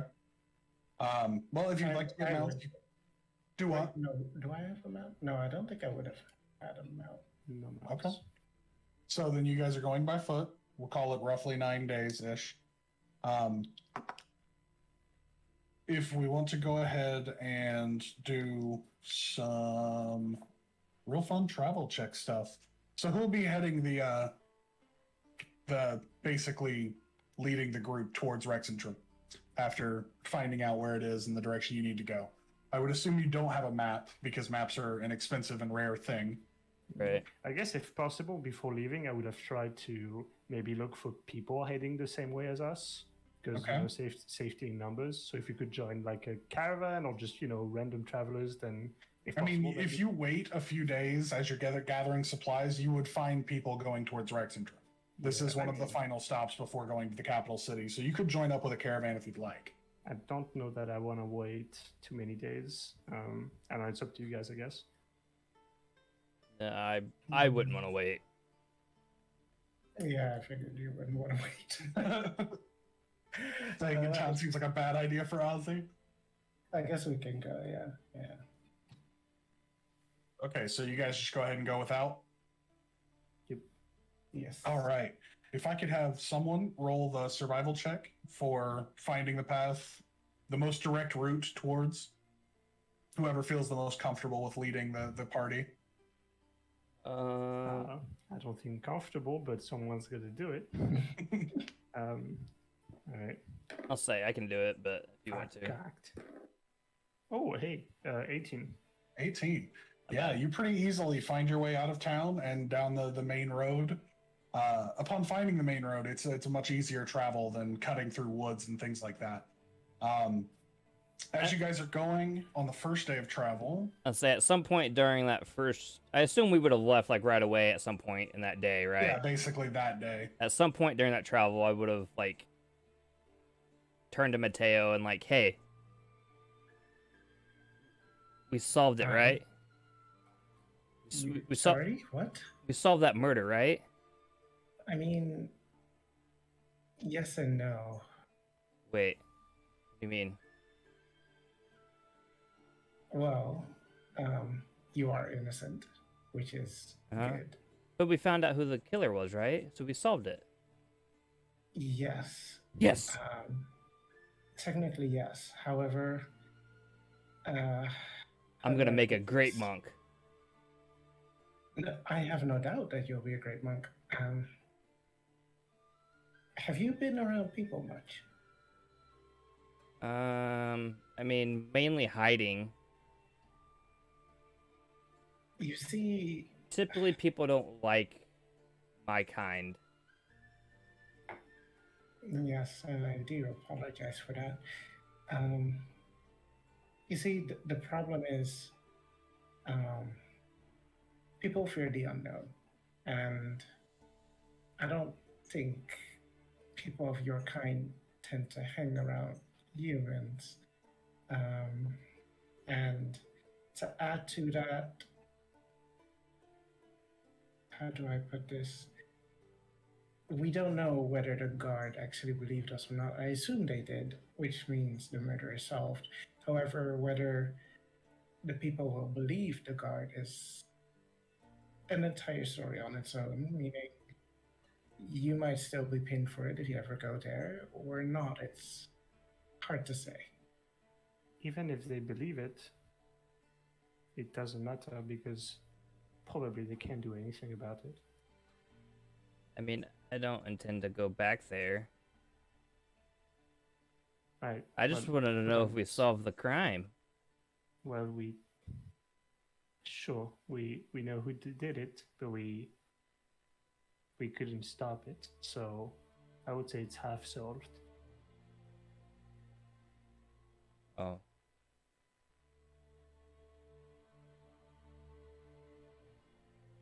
Well, maybe the Cobalt Soul can come back and finish it.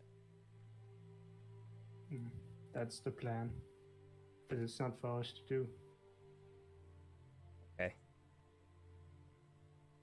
You can see he's a little disappointed that he didn't solve the crime. He wanted to. Like, there's a little bit of disappointment in his eyes, like, damn. But I mean, you did your best, and you'll have more chances that will come along, and you'll do better. That don't involve vampires. Hopefully. okay. So, for your first day of travel, things go very well. As you're, heading, the weather is pretty good today. Not as bad as it was the night before. And, you keep a pretty solid look as you're going. And as the first evening comes, you guys are going to have to set about making camp. If you want to, you could push some extra hours, possibly risk exhaustion. But as the first evening comes of this fairly long journey, you will have to make camp at some point. Kind of just keep an eye out for a good camping spot, since that's kind of what I've been doing pretty much this for like the last year. Yeah, go ahead and roll, let's call it survival, to see if you can find a good spot for a camp. That's an 8. An 8? Yep. Takes you some time, but you find a fairly nice clearing. It looks like where the woods have kind of been broken away by something years and years ago. It's not recent. As you guys go about setting up camp in this small clearing, I do need to know who is taking first watch for the evening. I will. well, Reggie doesn't sleep, so he can always keep watch. Okay. So I will go ahead and have perception checks from Reggie and from Mateo. Okay. I don't have to fucking. I don't have Lizard's stat block. I'll find it. I mean, I'll It's just going to roll be a one. real good stat block. I Natural promise. 20. Yay! That works. So, what did you get, Mateo? Let me check. I got a natural 1. So fairly quickly upon getting, through your day of travel, Mateo, your eyes get heavy. The warm fire and the fairly comfortable camp that you have all set up puts you to sleep. Shockingly, the small lizard in the group keeps a keen eye over the camp. Lizards have shit stats. Yeah, oh they're my god. terrible stats. It's makes the cat that Caleb has look impressive, honestly. What the fuck? Somehow, through some magical means, little Reggie keeps a firm watch over the night, and nothing appears or goes wrong. Who will have the second watch of the evening? I mean, if Reggie's gonna keep watch, I'm gonna stay asleep. If he doesn't. I mean, need- you don't know Everyone's he's keeping sleeping? You don't know he's keeping watch necessarily. Yeah. I- mean, oh, I it's thought- just- I there's thought- a lizard. I thought you said. I thought you said that out loud. Like that Reggie doesn't No. need to sleep. Okay, well then I'll take next watch. Okay, Ozzy, if I could have a perception check from you. Natural 1.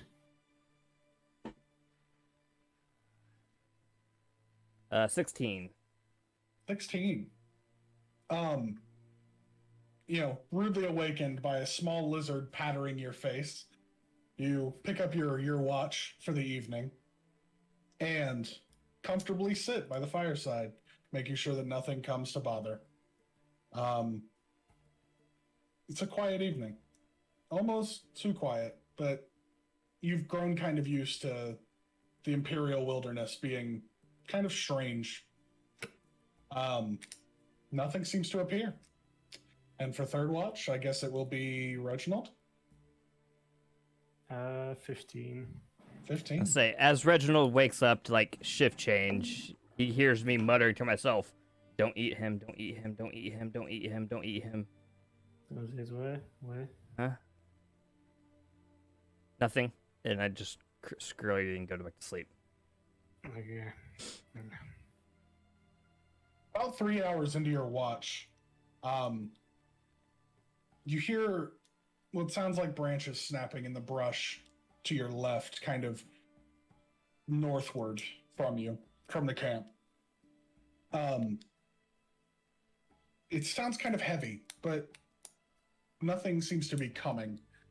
But you do hear branches snapping. I send a mental command to Reggie to go check it out. Okay. And I look through his eyes. Does Reggie have dark vision? Probably not. Oh, it does. 30 feet. 30 feet of dark vision? As it presses towards the woods, towards the breaking noises, it crests a rather large log and looks out upon, the woods out of the clearing, and you actually see a few large deer wandering through. Doesn't seem to be anything that would harm you. Okay. Then I'll pull back. All right. And with that, the third and final watch is concluded for the first day's travel. As you all awaken to a beautiful, sunny morning, not much snow on the ground anymore. You're making pretty good time. If I could have a survival check from the group for whoever is leading and finding the path. I'll make the next. Sure. Who's checking? Oh, no, go ahead if you Oh, want. 15. Yeah, you're making really good time here. As you guys cut along the route, are you keeping a fairly slow and careful pace, or are you moving as quick as you can through the day? What are you guys doing? I mean, I want to be go at a standard pace. No reason to exert ourselves, I don't think. I know someone who wants to go slow and careful. Oh no, I'm going fairly fast. Quite the opposite. Okay. No, I'm good with the standard pace. All right. So as you guys are pushing with a standard pace, you have a few close calls with the wildlife. You do see a set of wild boar that are crossing in and out of the woods and across the path, but it seems to be another very easy day. As you guys come to the evening, there's not a lot of brush here. There aren't a whole lot of trees. It seems to mostly be fields. Tonight will not be as covered as the night before, unless you have some means to make a more stealthy abode for the evening. Nope. Maybe we can find a small cave or something. Outside of that, I got nothing. Okay. I got nothing. Well, if you'd like to look for a cave entrance or, take a hard look, you can. It's up to you. Or we can just set up camp for the evening here in the open. Yeah, I think I'd like having, a roof over my head, maybe, and, just one point of entry. That'd be nice. Okay, so you guys kind of break from the road and kind of cut towards some of the more hilly and pocked marks of the side. Go ahead and whoever is going to look for the cave, make a investigation check for me. I guess I shall. A 16. 16. It doesn't take you very long. You guys break off the path and go a short ways off the road and end up finding a fairly nice, fairly quiet cave. You go ahead and set about making a fire for the evening and things when you hear what sounds like breathing at the back of the cave. Is Reggie. it like I send Reggie. Okay, so you send the small lizard to face the unknowable. Go ahead and make a perception check with advantage because of the dark vision. Oof. Okay. Oof. Oh god. So that's a 7 minus 1. That's a 6. Okay. 6 with advantage. That's an impressive roll. As Reggie walks towards the back, and you're looking through his eyes, he's creeping kind of slowly as he can through the back. There is a momentary flash of movement, and then your connection with Reggie is severed. Shit. At this point, you would hear what sounds like, well, you've all heard it before. It sounds like an arrow clattering on stone.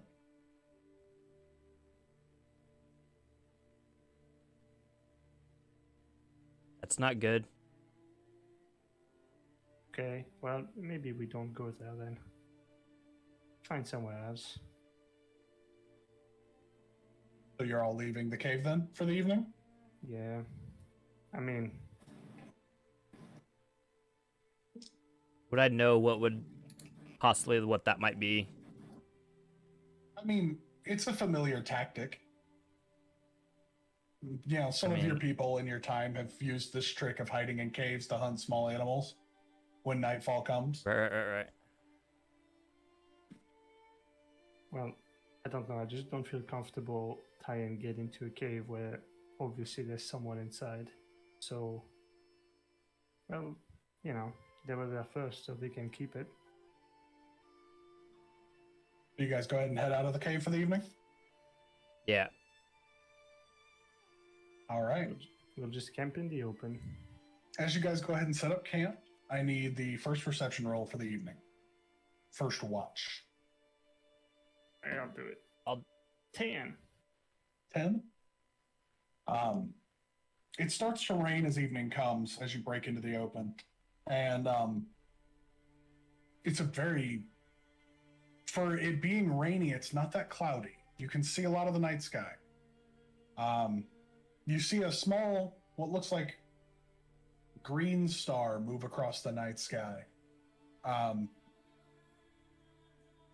seen a shooting star in a long time. It's pretty. But other than that, nothing happens during your watch. Second watch? Okay. I'm gonna wake up Mateo. All right. What is it? It's your turn. To do what? To watch around.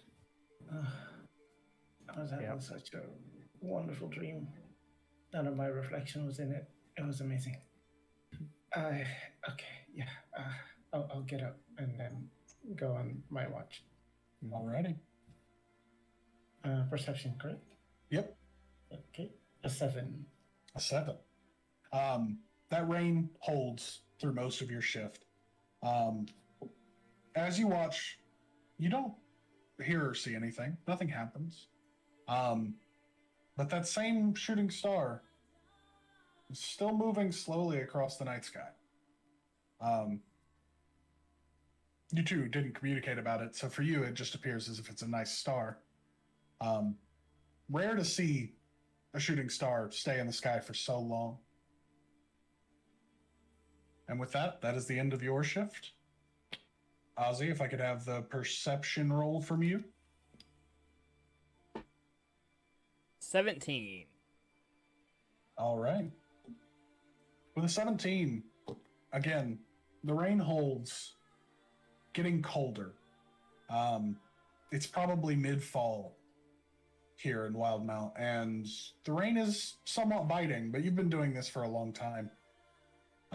You're pretty used to the harshness of being out in the wild. There's a beautiful shooting star that's getting bigger. That's really big for a star. Pretty. Yeah, it's getting a lot bigger, Uh, like worryingly large. Okay. Oh shit. Oh.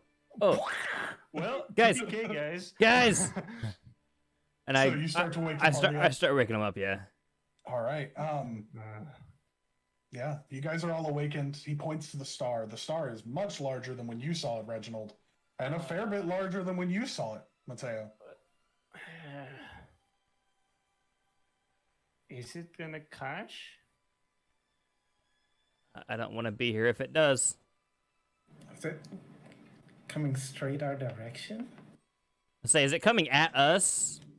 Like, It looks pretty close to pointed towards you. Yeah, okay. Okay. it's getting bigger and it's head on. I mean, it's Okay. Yeah, Alright, time to go. Let's get the fuck out. Reginald grabs his backpack and like fucking runs by the road, like jogs. Okay, so you guys very quickly cut towards the road and start making a path at Yeah. night. Like Uh-huh. it's like running while looking at the thing in Yeah. the sky to see if like it's moving, if I'm like making headway. Okay. As you guys start to run, it doesn't look like the path on it is changing, but It's a with homing sudden, missile. with a sudden crash, a thunderous roar. That cave that you were very near to in your clearing is sundered by this massive meteorite slamming into it. Very quickly, the small amount of wooden brush around that cave is set aflame and now brightly shining light through the ground.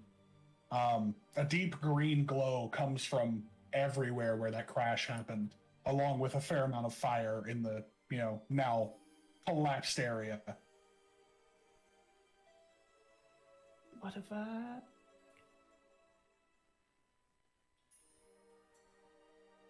So it's all burning the fuck down. Yeah, it looks And like, it's I mean, green. where it hit is a strange green glow and a fair amount of fire. Do we want to check that out?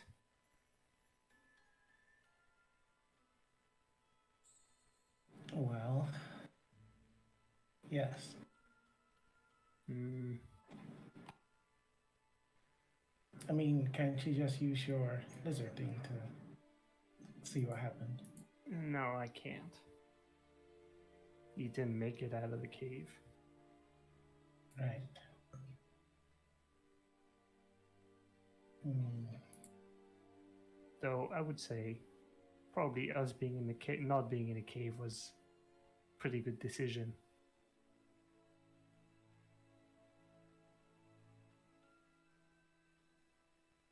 Okay, I'm gonna walk forward. Actually, I guess does it look like the fire is like spreading, or is it like? No, kind of it just controlled? looks like, yeah, it looks a very controlled fire. Okay. Okay, so if you give me 10 minutes, I would like to take it slow. Okay. Go ahead. Are you trying to sneak up towards the impact crater? I want to use my puzzle box for 10 minutes and cast Detect Magic. Okay. After taking your 10 minutes over your puzzle box, the pieces interchanging, almost of their own volition in the box. As you are standing staring at it, as you look up, there is one of the brightest magical glows you've ever seen from that crater. Almost blinding in its radiance. Okay. Any particular school of magic? It would probably be a heavy abjuration. That's Yeah. Elder Scrolls. Yeah, I know. Abjuration. Okay. Alright, let me just take a note of that.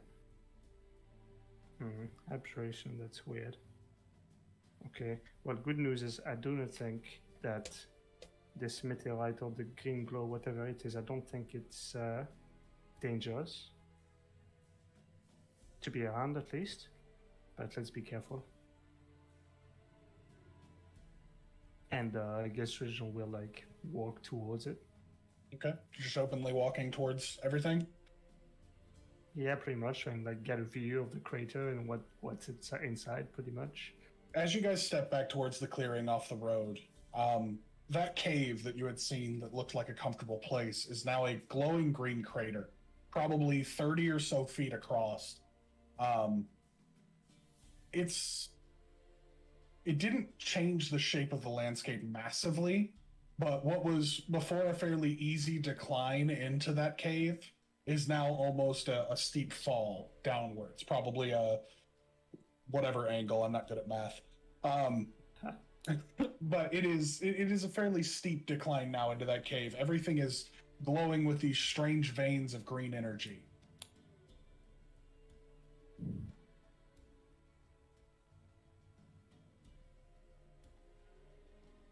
Well, I guess there's not really anything left then.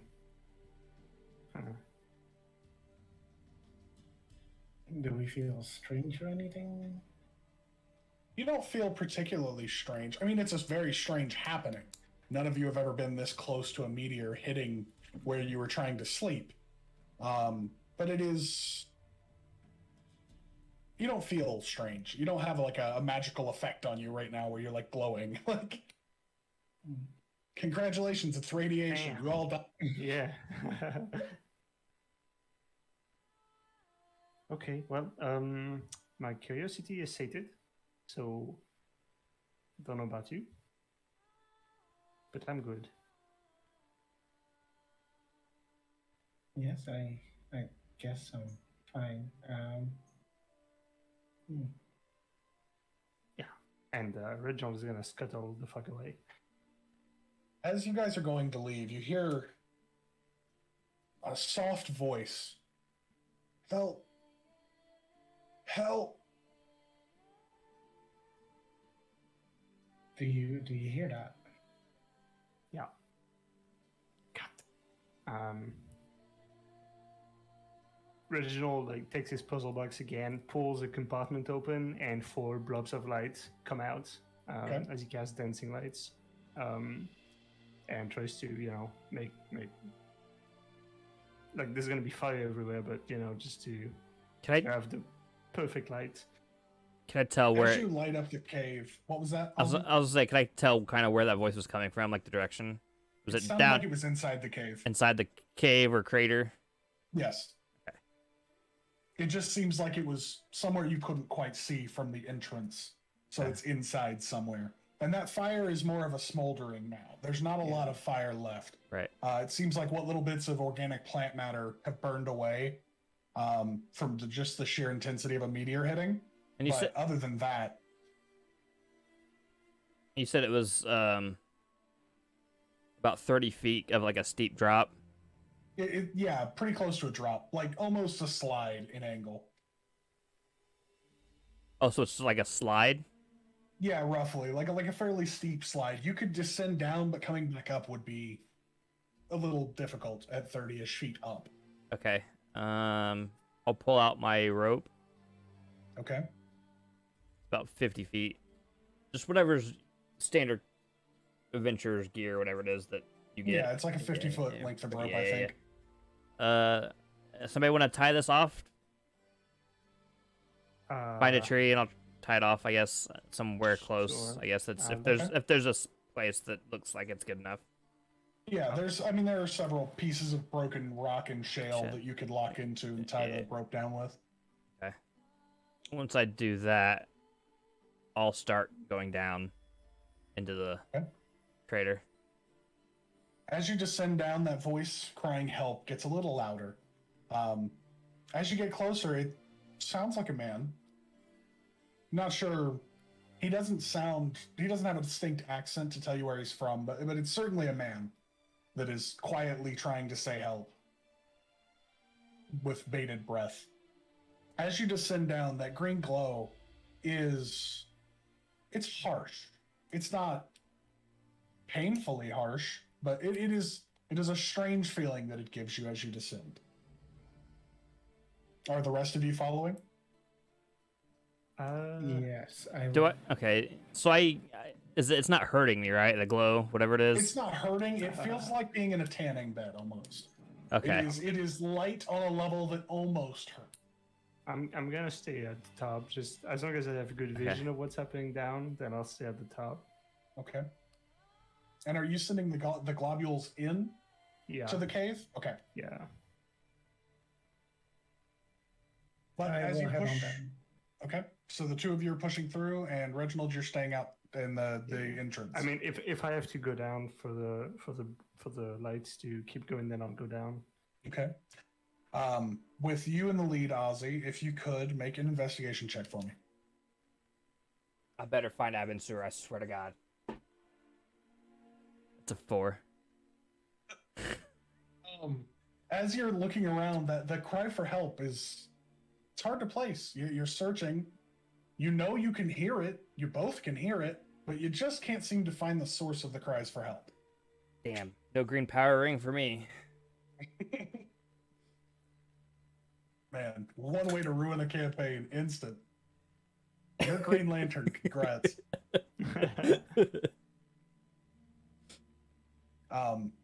After a while, the cries for help have fallen silent as you're searching. You do see what looks like the remains of an arrowhead sitting, just kind of roughly sitting in the stone in front of you. But other than that, you don't find anything of particular import or a body or anything. Okay. The crying for help has gone away. It's a little hot in here. You feel a little strange. The green glow it's almost blinding in places. The sheer amount of whatever this is built up into the walls of stone. But it doesn't hurt outright yet. But it's starting to get worse, you know. The severity feels like it is building. Okay. Well, I grab that arrowhead and I run out. Okay. Mateo, do you follow? I'd first like to call out again, like, who needs help? Where are you? I can't see. It's too bright.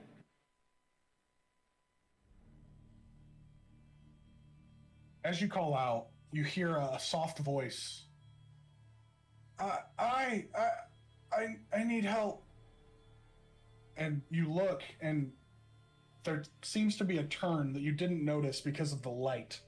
The sheer amount of glow made this look like a corner, but it's not.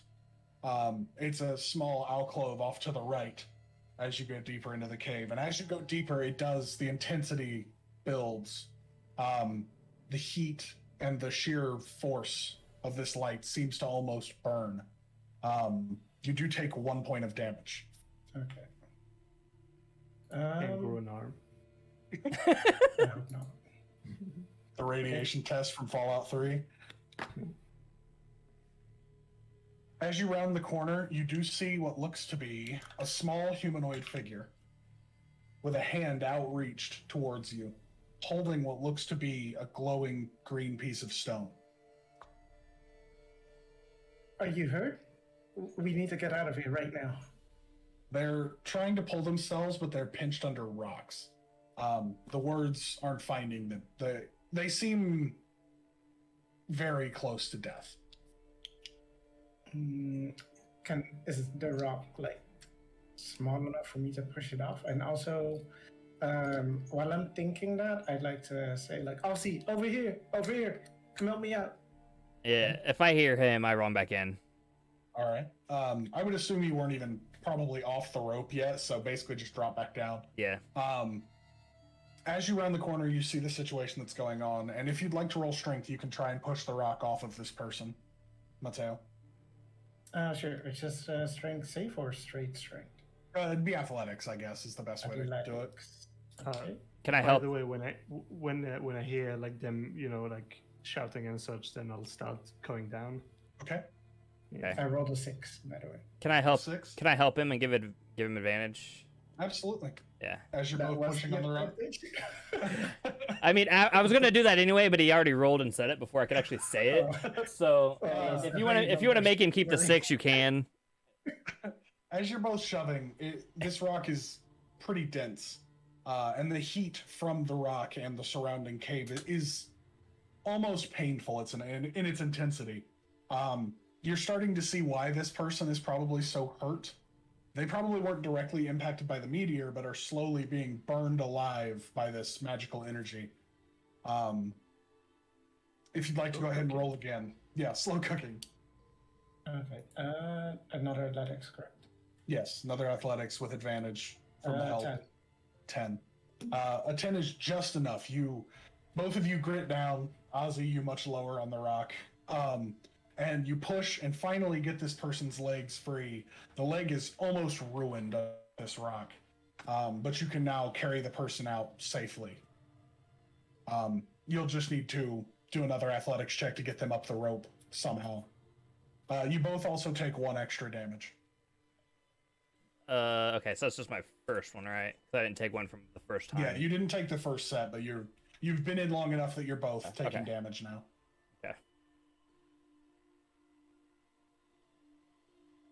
Okay. Help me get him up quick. I'll try to carry him, I guess, towards the rope, and then. Well, actually, probably as soon as you guys are there, Reginald is like probably halfway down, looks down like, oh, okay, then he's gonna go back up. So you proceed to climb back up. I just need athletics from whoever is trying to carry the person up. The person, by the way, is roughly the same size as Ozzy, so it's not a super high DC.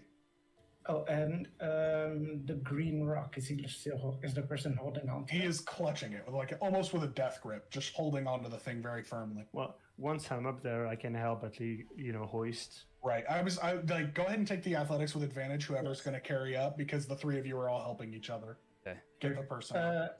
18? 18, yes. 18, very, very quickly. Surprisingly fast from a group like this. You pick him up under one arm and climb up with a single hand and make your way out of the cave. As you're all out of the cave, the fire on the outside is pretty much gone out, and it is now just a strange, ethereal green glow coming from the area. As you lay the person down, they do not seem to be conscious. I would like. Oh, sorry. I was gonna say, is it a goblin? Do I recognize it as a goblin? Is that what this person? It looks roughly goblinoid. Yeah, it's hard to tell. The burns are so severe, and the limbs are so wounded. It's either a goblin or a halfling. Okay. It's close. I mean, hard to tell. Gotcha. I'd like to use my ASMR trait, Healing Hands, and give it a 1 HP. All right. As you do that, suddenly the consciousness flutters back to the person's eyes, and he looks up. Where am I? Calm down. You're not in the crater anymore. Crater. And he turns, and as he sees the immensity of the damage to what was once a cave, he Oh, I don't feel so well. And as he looks at his hand, he opens it and sees the green stone, and he's like, "What is this?" And he just holds it out towards you. All of you. Okay. Actually, no. I'm gonna cast Mage Hand, and that takes it. Okay. As you take it, the mage hand picks it up, the nearly see-through form of the mage hand, holding this strange glowing green, almost perfectly spherical rock. This is glowing as bright as the deepest parts of that cave were glowing, but it didn't seem to be doing harm to the hand or anything. How about we go back to the camp first? Okay, so you guys help him back to the camp? Yes. Because one of his legs is still ruined. I mean, the one point of healing is nice to keep him alive, but not enough to fix a leg. Yeah. So you guys get back to the camp, settle in. He doesn't have any supplies or a bedroll or anything, so it's a little awkward keeping this person around, but I'll give him my bedroll. Okay. He looks at you all with heavy eyes, and he's like, thank you for helping me. I don't really know what happened back there. I saw a lizard, and I shot it with my crossbow. That was me. You were the lizard? No, I mean, whatever. I've been on the run for a while. Crown's Guard tried to pin a murder on me, but not very good at this whole survival thing, and that was a lot. My leg hurts a lot. Do you guys know what that was?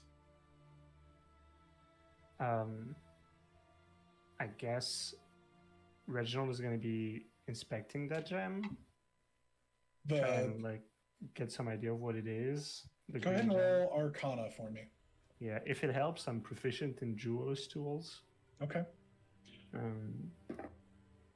But that's a 21. Wow.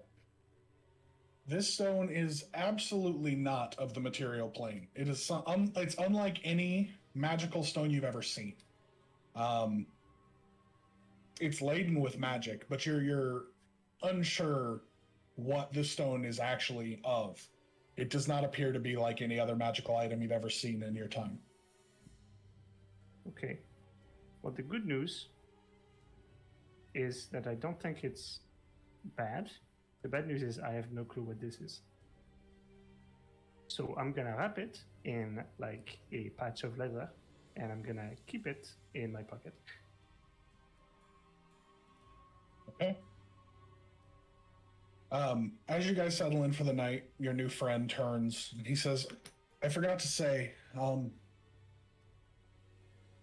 my name's Darren. I don't know. Thanks? Who are you guys? I'm Reginald, this is Matteo, and that's Ozzy. He takes a moment. He's like, well, thank you all. I don't know what I would have done without you. You would have died. You're probably right. What'd you say his name was?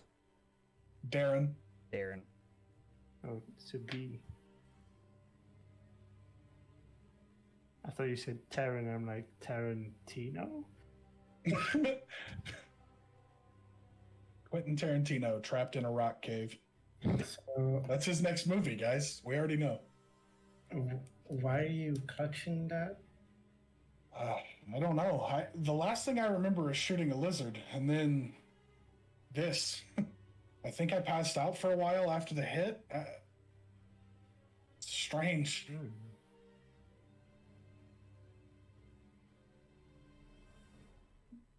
Huh. Well, you should kill more lizards. I don't think I should. I got hit by a meteor after shooting that one. Yeah, exactly. This has been a really rough day. I'm gonna go to sleep. Thank you for your bedroll. Reginald. Yeah. Yeah, I'm gonna need it back later. It's fine. You can keep it for now. Oh, you were about to tell this man no. Just rest for now, and we'll see what to do in the morning. Okay. Yeah, thanks. You can see now that this is a halfling man of some kind. Okay. Severely injured, heavily burned, but stable. Not going to die immediately. As you guys settle in for the night to finish your final watch, whoever would like to take it, or you can all just go to sleep. I'm going to go to sleep. I'll take the watch then. Okay. Go ahead and roll perception for me. 6. Nothing as out of the ordinary as a meteor strike. A few cracks and crunches around the camp, but not a lot. Nothing seems to happen throughout the evening. As morning comes, do we hang on, sorry, as far as that after the meteor stuff, does that rest, do we get enough of a long rest to heal that 1-8? Yes. Okay. I wasn't sure if there's enough time had passed. Yeah. No, I'm one of those people that I like the as long as you get a collective 8, even if it's broken up a little bit, you're okay. Yeah. I figured that was probably 20 or so minutes, and then you went back to sleep and finished. Right. Okay. That's just didn't know if I had to roll hit dice or not to get it back. No. As you guys wake up in that morning, your small halfling friend is still very much asleep. It seems that the crash has taken a lot out of him. But all is as normal as can be. Looking back towards the crater, it's still glowing green and strange. It seems like wildlife is attracted to it. There's a lot of small animals messing around the hole, but nothing too out of place.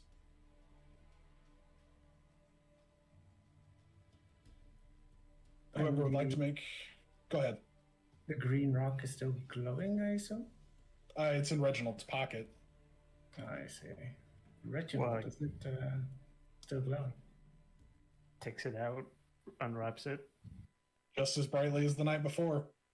Brighter than it burns bright enough that you can literally see the glow in daylight. Yeah, rewraps it, puts it back.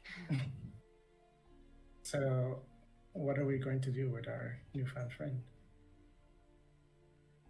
Well, we're gonna bring him to Exandria and leave him there. I'm sure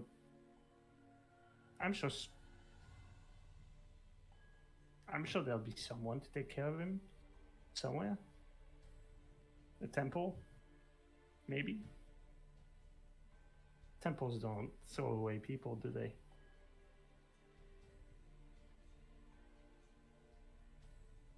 Well, he rests. He's still very much asleep. It seems that this has taken a lot out of him, so one of you would more than likely have to carry him if you were going to leave now. I can carry him. Okay. For a bit, anyways. Whoever wants to make the... you don't need to make one because you're on the road now. So, day 3, all good, no problems, nice sleep. Day 4, you guys keep pushing through. You're starting to get close enough now to where things are starting to get more... You're less in the wilderness. Everything seems a little more trodden through. The roads are definitely a little rougher. Some of them are even muddy to some degree just because of, weather. As you guys are pushing through, I need a wisdom saving throw from you, Reginald. Am I gonna explode? God, I hope. Ooh, that's a... Wait, do I have... Okay, that's a 12. 12. For a moment that you feel a burning sensation in the pocket where that stone is held, but it subsides rather quickly. Not enough to even really worry you. It just felt like a slight pang of pain, and then it went away. It's like static shock. Yeah, kind of. Not the superhero. Yeah. You feel a little bit of pain, but then keep moving forward. It goes away very quickly. Other than that, coming to the fourth night, who wants to take first watch? I will. All right.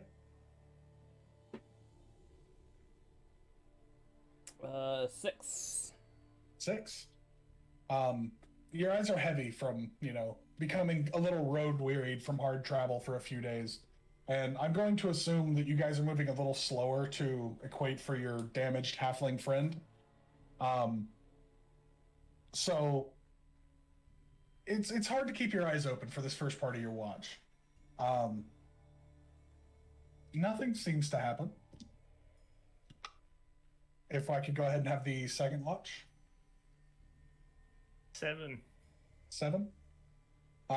Again, these nights are getting long, and they're tiring from you guys passing around this halfling. You're not exactly stout. You're not the most strong group, and so carrying someone to keep the pace up is hard. Nothing seems to happen that you know of. Third watch? Better roll an 8. A 14. The first person of the night to make it through without falling asleep. You do notice a few hours into your watch, it is strangely quiet. It doesn't sound like there's anything moving. You don't hear crickets or birds or anything. What is your armor class? It is 13. 13. About 3 hours into your watch, you hear a whistle. Just someone very quickly whistling. And then an arrow splinters against your armor and hits the ground. Then you hear a group of men screaming, "Hey, get him!" And you see 3 figures emerging from the woods towards you. Okay. I will try and wake the others, I guess, if I can. Okay. Just shout You guys out, are both "Hey, wake up, wake up!" roughly awakened. If I could go ahead and have you all roll initiative for me. All right. Here we go.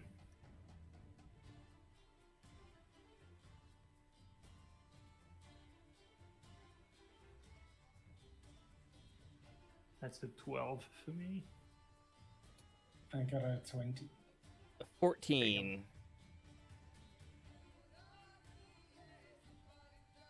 Okay.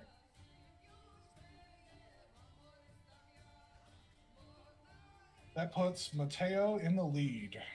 If you'd like to go ahead and go first. How far away are they?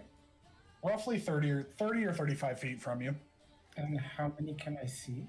You can see 3. 3. I will use Dissonant Whispers on the first one that's coming closest. Okay. And what is that? Is that a save? Yeah, that's a Wisdom save. All right. He rolled a 7. They fail. He apparently takes 15 psychic damage, and he has to use his reaction to run away. Well, he would use his reaction to run away if the whispers in his mind hadn't caused him to die instantaneously. He suddenly starts scratching at himself and falls to the ground screaming before falling silent. Yeah. I guess that puts us on Reginald. Okay. I mean, Reginald wakes up. And he's like, "What? What does he see?"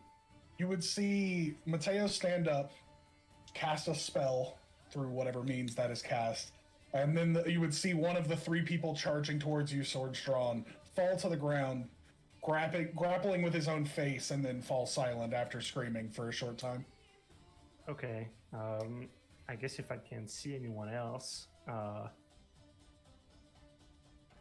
I will always get the puzzle box out and throw it, and it's gonna like kind of float in front of me. And is it like anything like a pebble, a rock somewhere close? Yeah, there's plenty of can small stuff on the ground. Cool. Then I'm gonna cast catapult on that. Well, I'm gonna hold catapult as an action, as a hold action, so that the first dude I see running, towards us, threateningly, I'm gonna cast catapult on them by flinging that rock onto their face. Okay. Do you have dark vision? I do not. Okay. So once they get within range, you will cast on them. Yeah, whenever I see them, right? Basically. Yeah, so basically once they're within 10, 15 feet, so basically when they move on their turn. Yeah. So right after you would be one of the bandits. He runs forward, sword drawn, and gets right within range, and you can go ahead and cast your spell. Okay, so he needs to make a dex save. He rolled a 19. Fuck. Okay, then the rock just zooms past. Okay. So the rock shoots past his head, sword drawn, he closes the gap on you, and he's going to go ahead and strike. Yep. Does an 11 hit? Yeah. Okay. He does 3 damage with his scimitar. Ooh. And now we are up to Ozzy. With 60 feet of dark vision, do I see anybody? You would see both of them. Okay, so how far is the one that's not attacking Reginald? The one that's not attacking Reginald is roughly 30-ish feet away. Okay, I'm gonna throw a dart at that one. Okay, go ahead and roll your attack. 10? 10 does hit.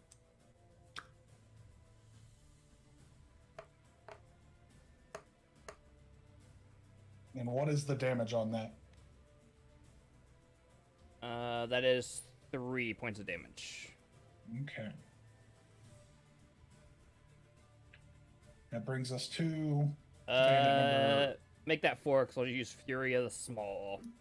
All right. That brings us to the bandit you just hit with the dart. He runs forward towards you and is going to go ahead and lash out with that scimitar. Does a 10 hit? Misses. All right, so he swings wide, the dart catching him a little off guard. Man. If the 10 hits the monk, then what the fuck are we doing? That brings us back up to Mateo. They're not in melee range yet, right? They're not in melee range with you. There's one on Reginald, and there's one on Ozzy. Okay, I will firebolt the one on Reginald because I think he's still with our friend. So Okay, I rolled a 15. that does hit. It doesn't say the damage. It does. A 5 damage. 5 damage? Yes. All right. You see the bolt, the bright fire beam across the landscape and slam this man in the chest as you're base to base with him. Reginald, you are up. Nice. So this is kind of sucky, but I'm gonna cast Ray of Frost. Grabbing the puzzle box is gonna shoot like a blast of frost on the guy next to me. So sadly, it's gonna have to be at disadvantage. Oh well, that's shit. 4 plus 2, that's 8 to hit. So 8 to hit does not hit. Yeah. Unfortunately, the bolt goes wide, slamming a tree with frost. The bandit at this point turns, having been hit with a firebolt, moves towards you, Mateo, trying to take a swing. Hey. Oh wait. The guy that was next to me. Yes, so he would Can I break. punch him? Yeah, you can totally take an opportunity attack. Yeah, punch him. Let's go. 18. Punch. 18 does hit. You do what is it? 1 damage with a punch, I think. 1 plus your strength mod. So that's 1. So 1 damage. That's a All yes. Yeah. right. He comes to you, Mateo. Does a 15 hit? Yes. Okay. Shit. He only does 1 damage. Woo! So I actually forgot to put Mage-Arm on. But yeah. he does his firm 1 damage, a slight slash to the thigh. That brings us to Ozzy. As my bonus action, I've got one that's like right up in melee with me, right? Yeah. Okay. Never mind. Not as a bonus action. I'm just gonna swing with my stick. All right. Bonk him with the stick. 14. Hits.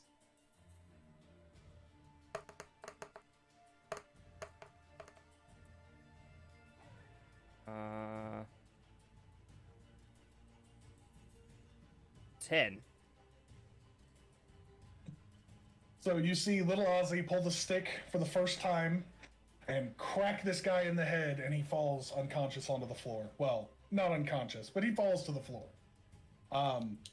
That leaves us with the last one. No, that was the guy that just got taken down. So we're back up to Mateo. All right. I would like to put my hand on my assailant. My hand on my assailant. I use shocking grasp. All right. Is that a save or an attack? Oh, it's an attack roll. Yeah, it's an attack. 15 for 15 damage. Does hit for 3 damage. Yes. This guy is looking exceptionally rough on his last legs, as it were. Okay. Since he can't take his reaction, is it possible for me to walk away from, like, disengage from it? Yeah, you can walk away. Okay, I'd like to create a space of 20 feet between us, just to be safe. Okay. So you step a fair bit away from him. Yeah. That brings us up to Reginald. Frost. Fuck. Cocked. Okay, that's 13, 17. Hits. Ooh. I will go ahead and give you the honorary. How do you want to do this? Fuck, I rolled 1. He has 1 health point, so... Okay. Then Real Frost hits him in the head, and it sort of like, like covers his head in frost, and then he sort of, falls back, and his head just explodes in tiny pieces of shards. Sub-Zero. All right. Yeah, so your last assailant falls, head scattered like a Gallagher watermelon. Yep. The evening is yours, my friends. A hard-fought battle. Everybody okay? I think so. Reginald is just like looking at his arm that's like been nicked, like this blood falling from his arm. He's just like looking at it but not saying anything.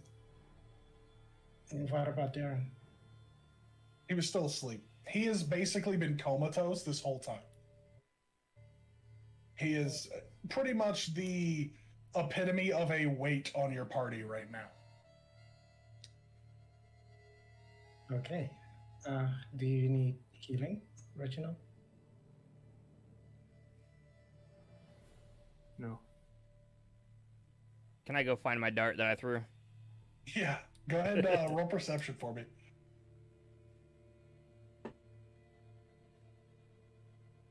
Five. Takes you a while, but you find it. About an hour later. Jeez. Cool. Well, I guess we shouldn't stay around. I mean, I'm gonna loot the bodies as well, I guess. Well, in the process, while I'm looking for...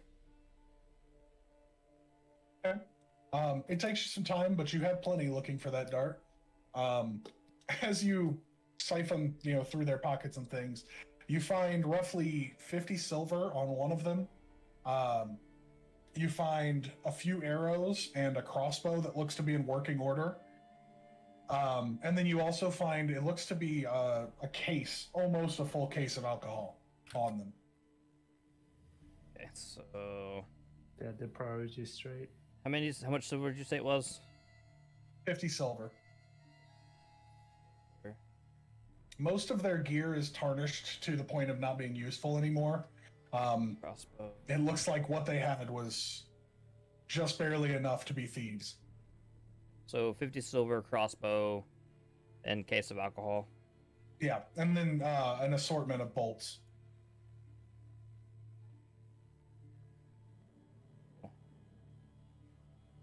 I come back to the guys with what I found. You guys want this? I have no need. And I hand over the booze and the crossbow and the 50 silver.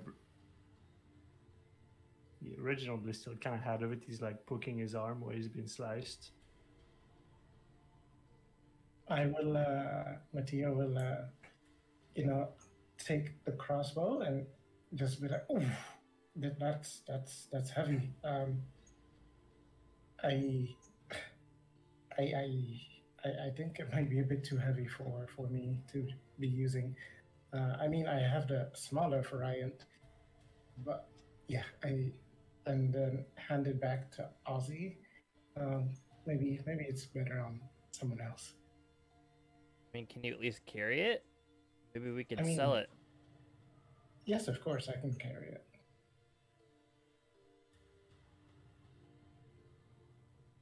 And with that, it would be roughly morning, so you guys can feel free to make your way through the rest of the day. Still following the road, I assume, not breaking from the path for any excursions. Yeah. Well, we should probably just split the silver now. It's 50. That's like 16 each plus 2 left over. So 17 for 2 people and 16 for 1. I mean, we can give the 2 silver to that guy. Sure, that works. So everyone gains 16. Yeah, everyone. You said 16 silver, right? Yeah. As you guys begin making your way through the day, finally, Darren stirs. Whoever wants to be carrying him at this point can be.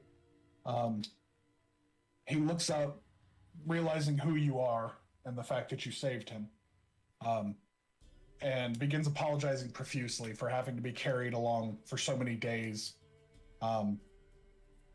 His leg is still in pretty rough shape, but he at least can hold weight on it now. So you can now make your way without carrying another being with you at all times. Did we get a short rest before we took off? You would have gotten your long rest. I meant since the fight. 3 shifts work. I meant since the fight. Since the fight? Yeah. No, unless you guys want to finish a short rest. It's up to you. I mean, you guys can stay longer through the day as if you want. Like, No, I don't. It doesn't matter to me. I didn't take any damage, but short rest, I get Fury of the Small Back. Is all. Fury of the Small Back is all. I'm good to go. So, that's all I was asking. Yeah, I'm good to go unless you really want that short rest. It's no big deal. I was just asking. so you go ahead and press through. Yep, we'll get going. I think so. Yes. All So right. Darren, do you you said people were looking for you. Yeah. It's a long story. I'm not exactly loved by the people. Okay, I'm just saying. Where was that? Are people looking for you in Exandria? No. I'm from Yrrosa. I just had a bad run of luck there, so I had to get away. Okay, well, we're not going there, so That's good. yeah. Because I really don't think I could make it on my own. Mm-hmm. We are hoping to drop you off at a temple somewhere in Rexington, and then you'll be on your own. It's fine by me. I've done it for this long. Thanks again.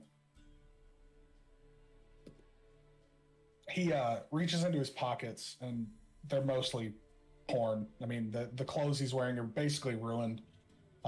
He pulls out his hands again, and he goes, you guys have anything I could use if we have a fight or something? I mean, bandits are pretty bad if you just got your hands. I look at my hands. They do okay. I have a knife on my pack. You can grab it. Okay. He takes the long knife in his hand and holding it kind of like a dagger. It's like a big hunting knife. Okay. On him, it would almost be a short sword then. How about maybe, considering your leg, You probably don't want to fight up close, so I will hand him my light crossbow and crossbow bolts. Okay. He hands back your knife, Reginald, and takes the crossbow happily. He's like, this is more my speed anyway. I guess let's keep moving. And you can see he's still tender on the leg, but it's workable now. He can at least keep up. As you guys push through the day and into the evening, it finally starts to storm. Really storm. The rain is heavy. The road is becoming mud. And right as it starts to storm in about probably 3 or 4 in the afternoon, you actually get met with a wagon train coming the opposite direction from Rexentrum towards all of you. As soon as Look up. as soon as I see them coming, I put my hood up and cover up. Okay, so you recover yourself. Yep. As you guys see them, there are a set of guards. It looks like Crown's Guard riding with this train. But they don't give you any bother or pay you any mind. You just look like travelers to them. Travelers with a small child, but travelers nonetheless. As they push past, you do see what looks to be families in some of the wagons leaving Rexentrum for whatever reason. But another uneventful day as we get to our final day of camping out. I would like perception, I said persuasion, perception from whoever wants first watch.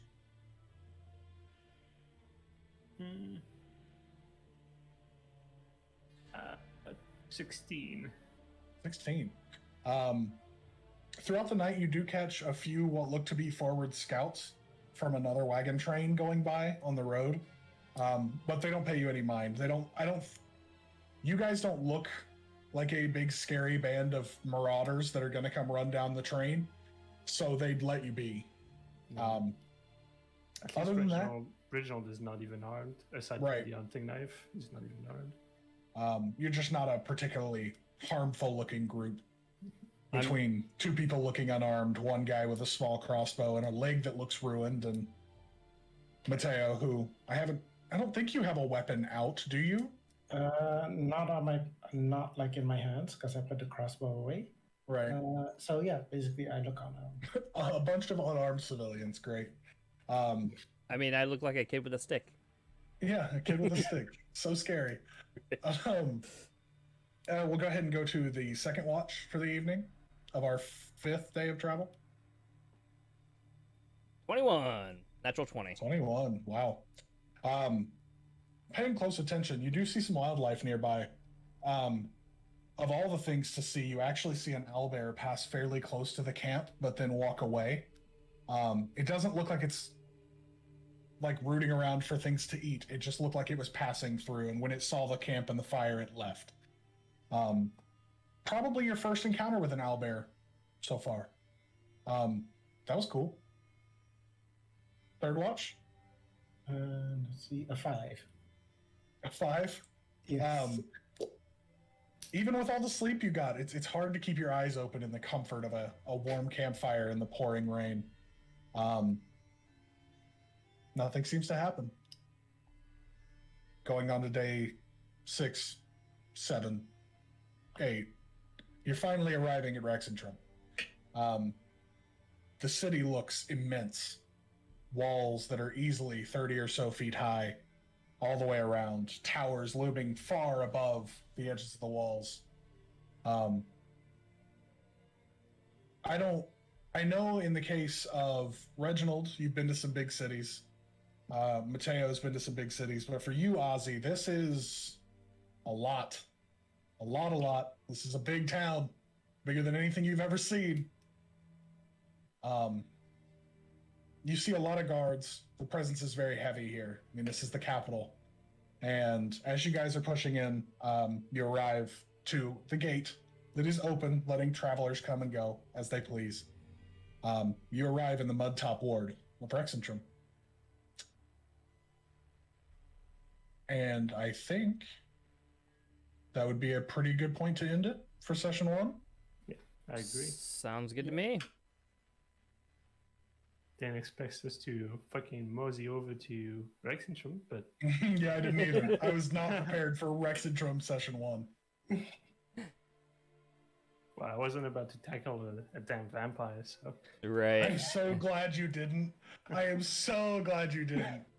Oh, because that's just death. I'm sorry. yeah, That it is just death. I mean, at first I wasn't sure it wasn't a thrall, Yeah. possibly, but then that would be metagaming anyway. So, but yeah, when I started controlling stuff, I was like, that's probably not a thrall. Yeah. Boy, howdy. I've got some homework to do. Yep. It's going to be a good time. All right, Mr. DM. Now's it's time for your sign off. Outro thing. What do you want for the outro thing? I didn't even see that. You expect so much from me. Where is this? It was a player DM, wasn't it? Yeah. Is there something you want me to say? Some Do fancy, it, Kyle. fancy thing? You have it. You know it. Yeah, you know the thing. I mean, I can do it. It's fine. I just don't have your full screen. I just don't have a full screen cam on myself. Why not? Improvise. That's fair. Do it. All right, guys. That's it for session 1. Thanks for watching. Huge round of applause from us for our new DM, Connor, who's amazing. We promise next week, hopefully, we will have battle maps for everyone and visuals. As always, this will be uploaded to our YouTube. And check out all the links below. Thanks for watching. Cool.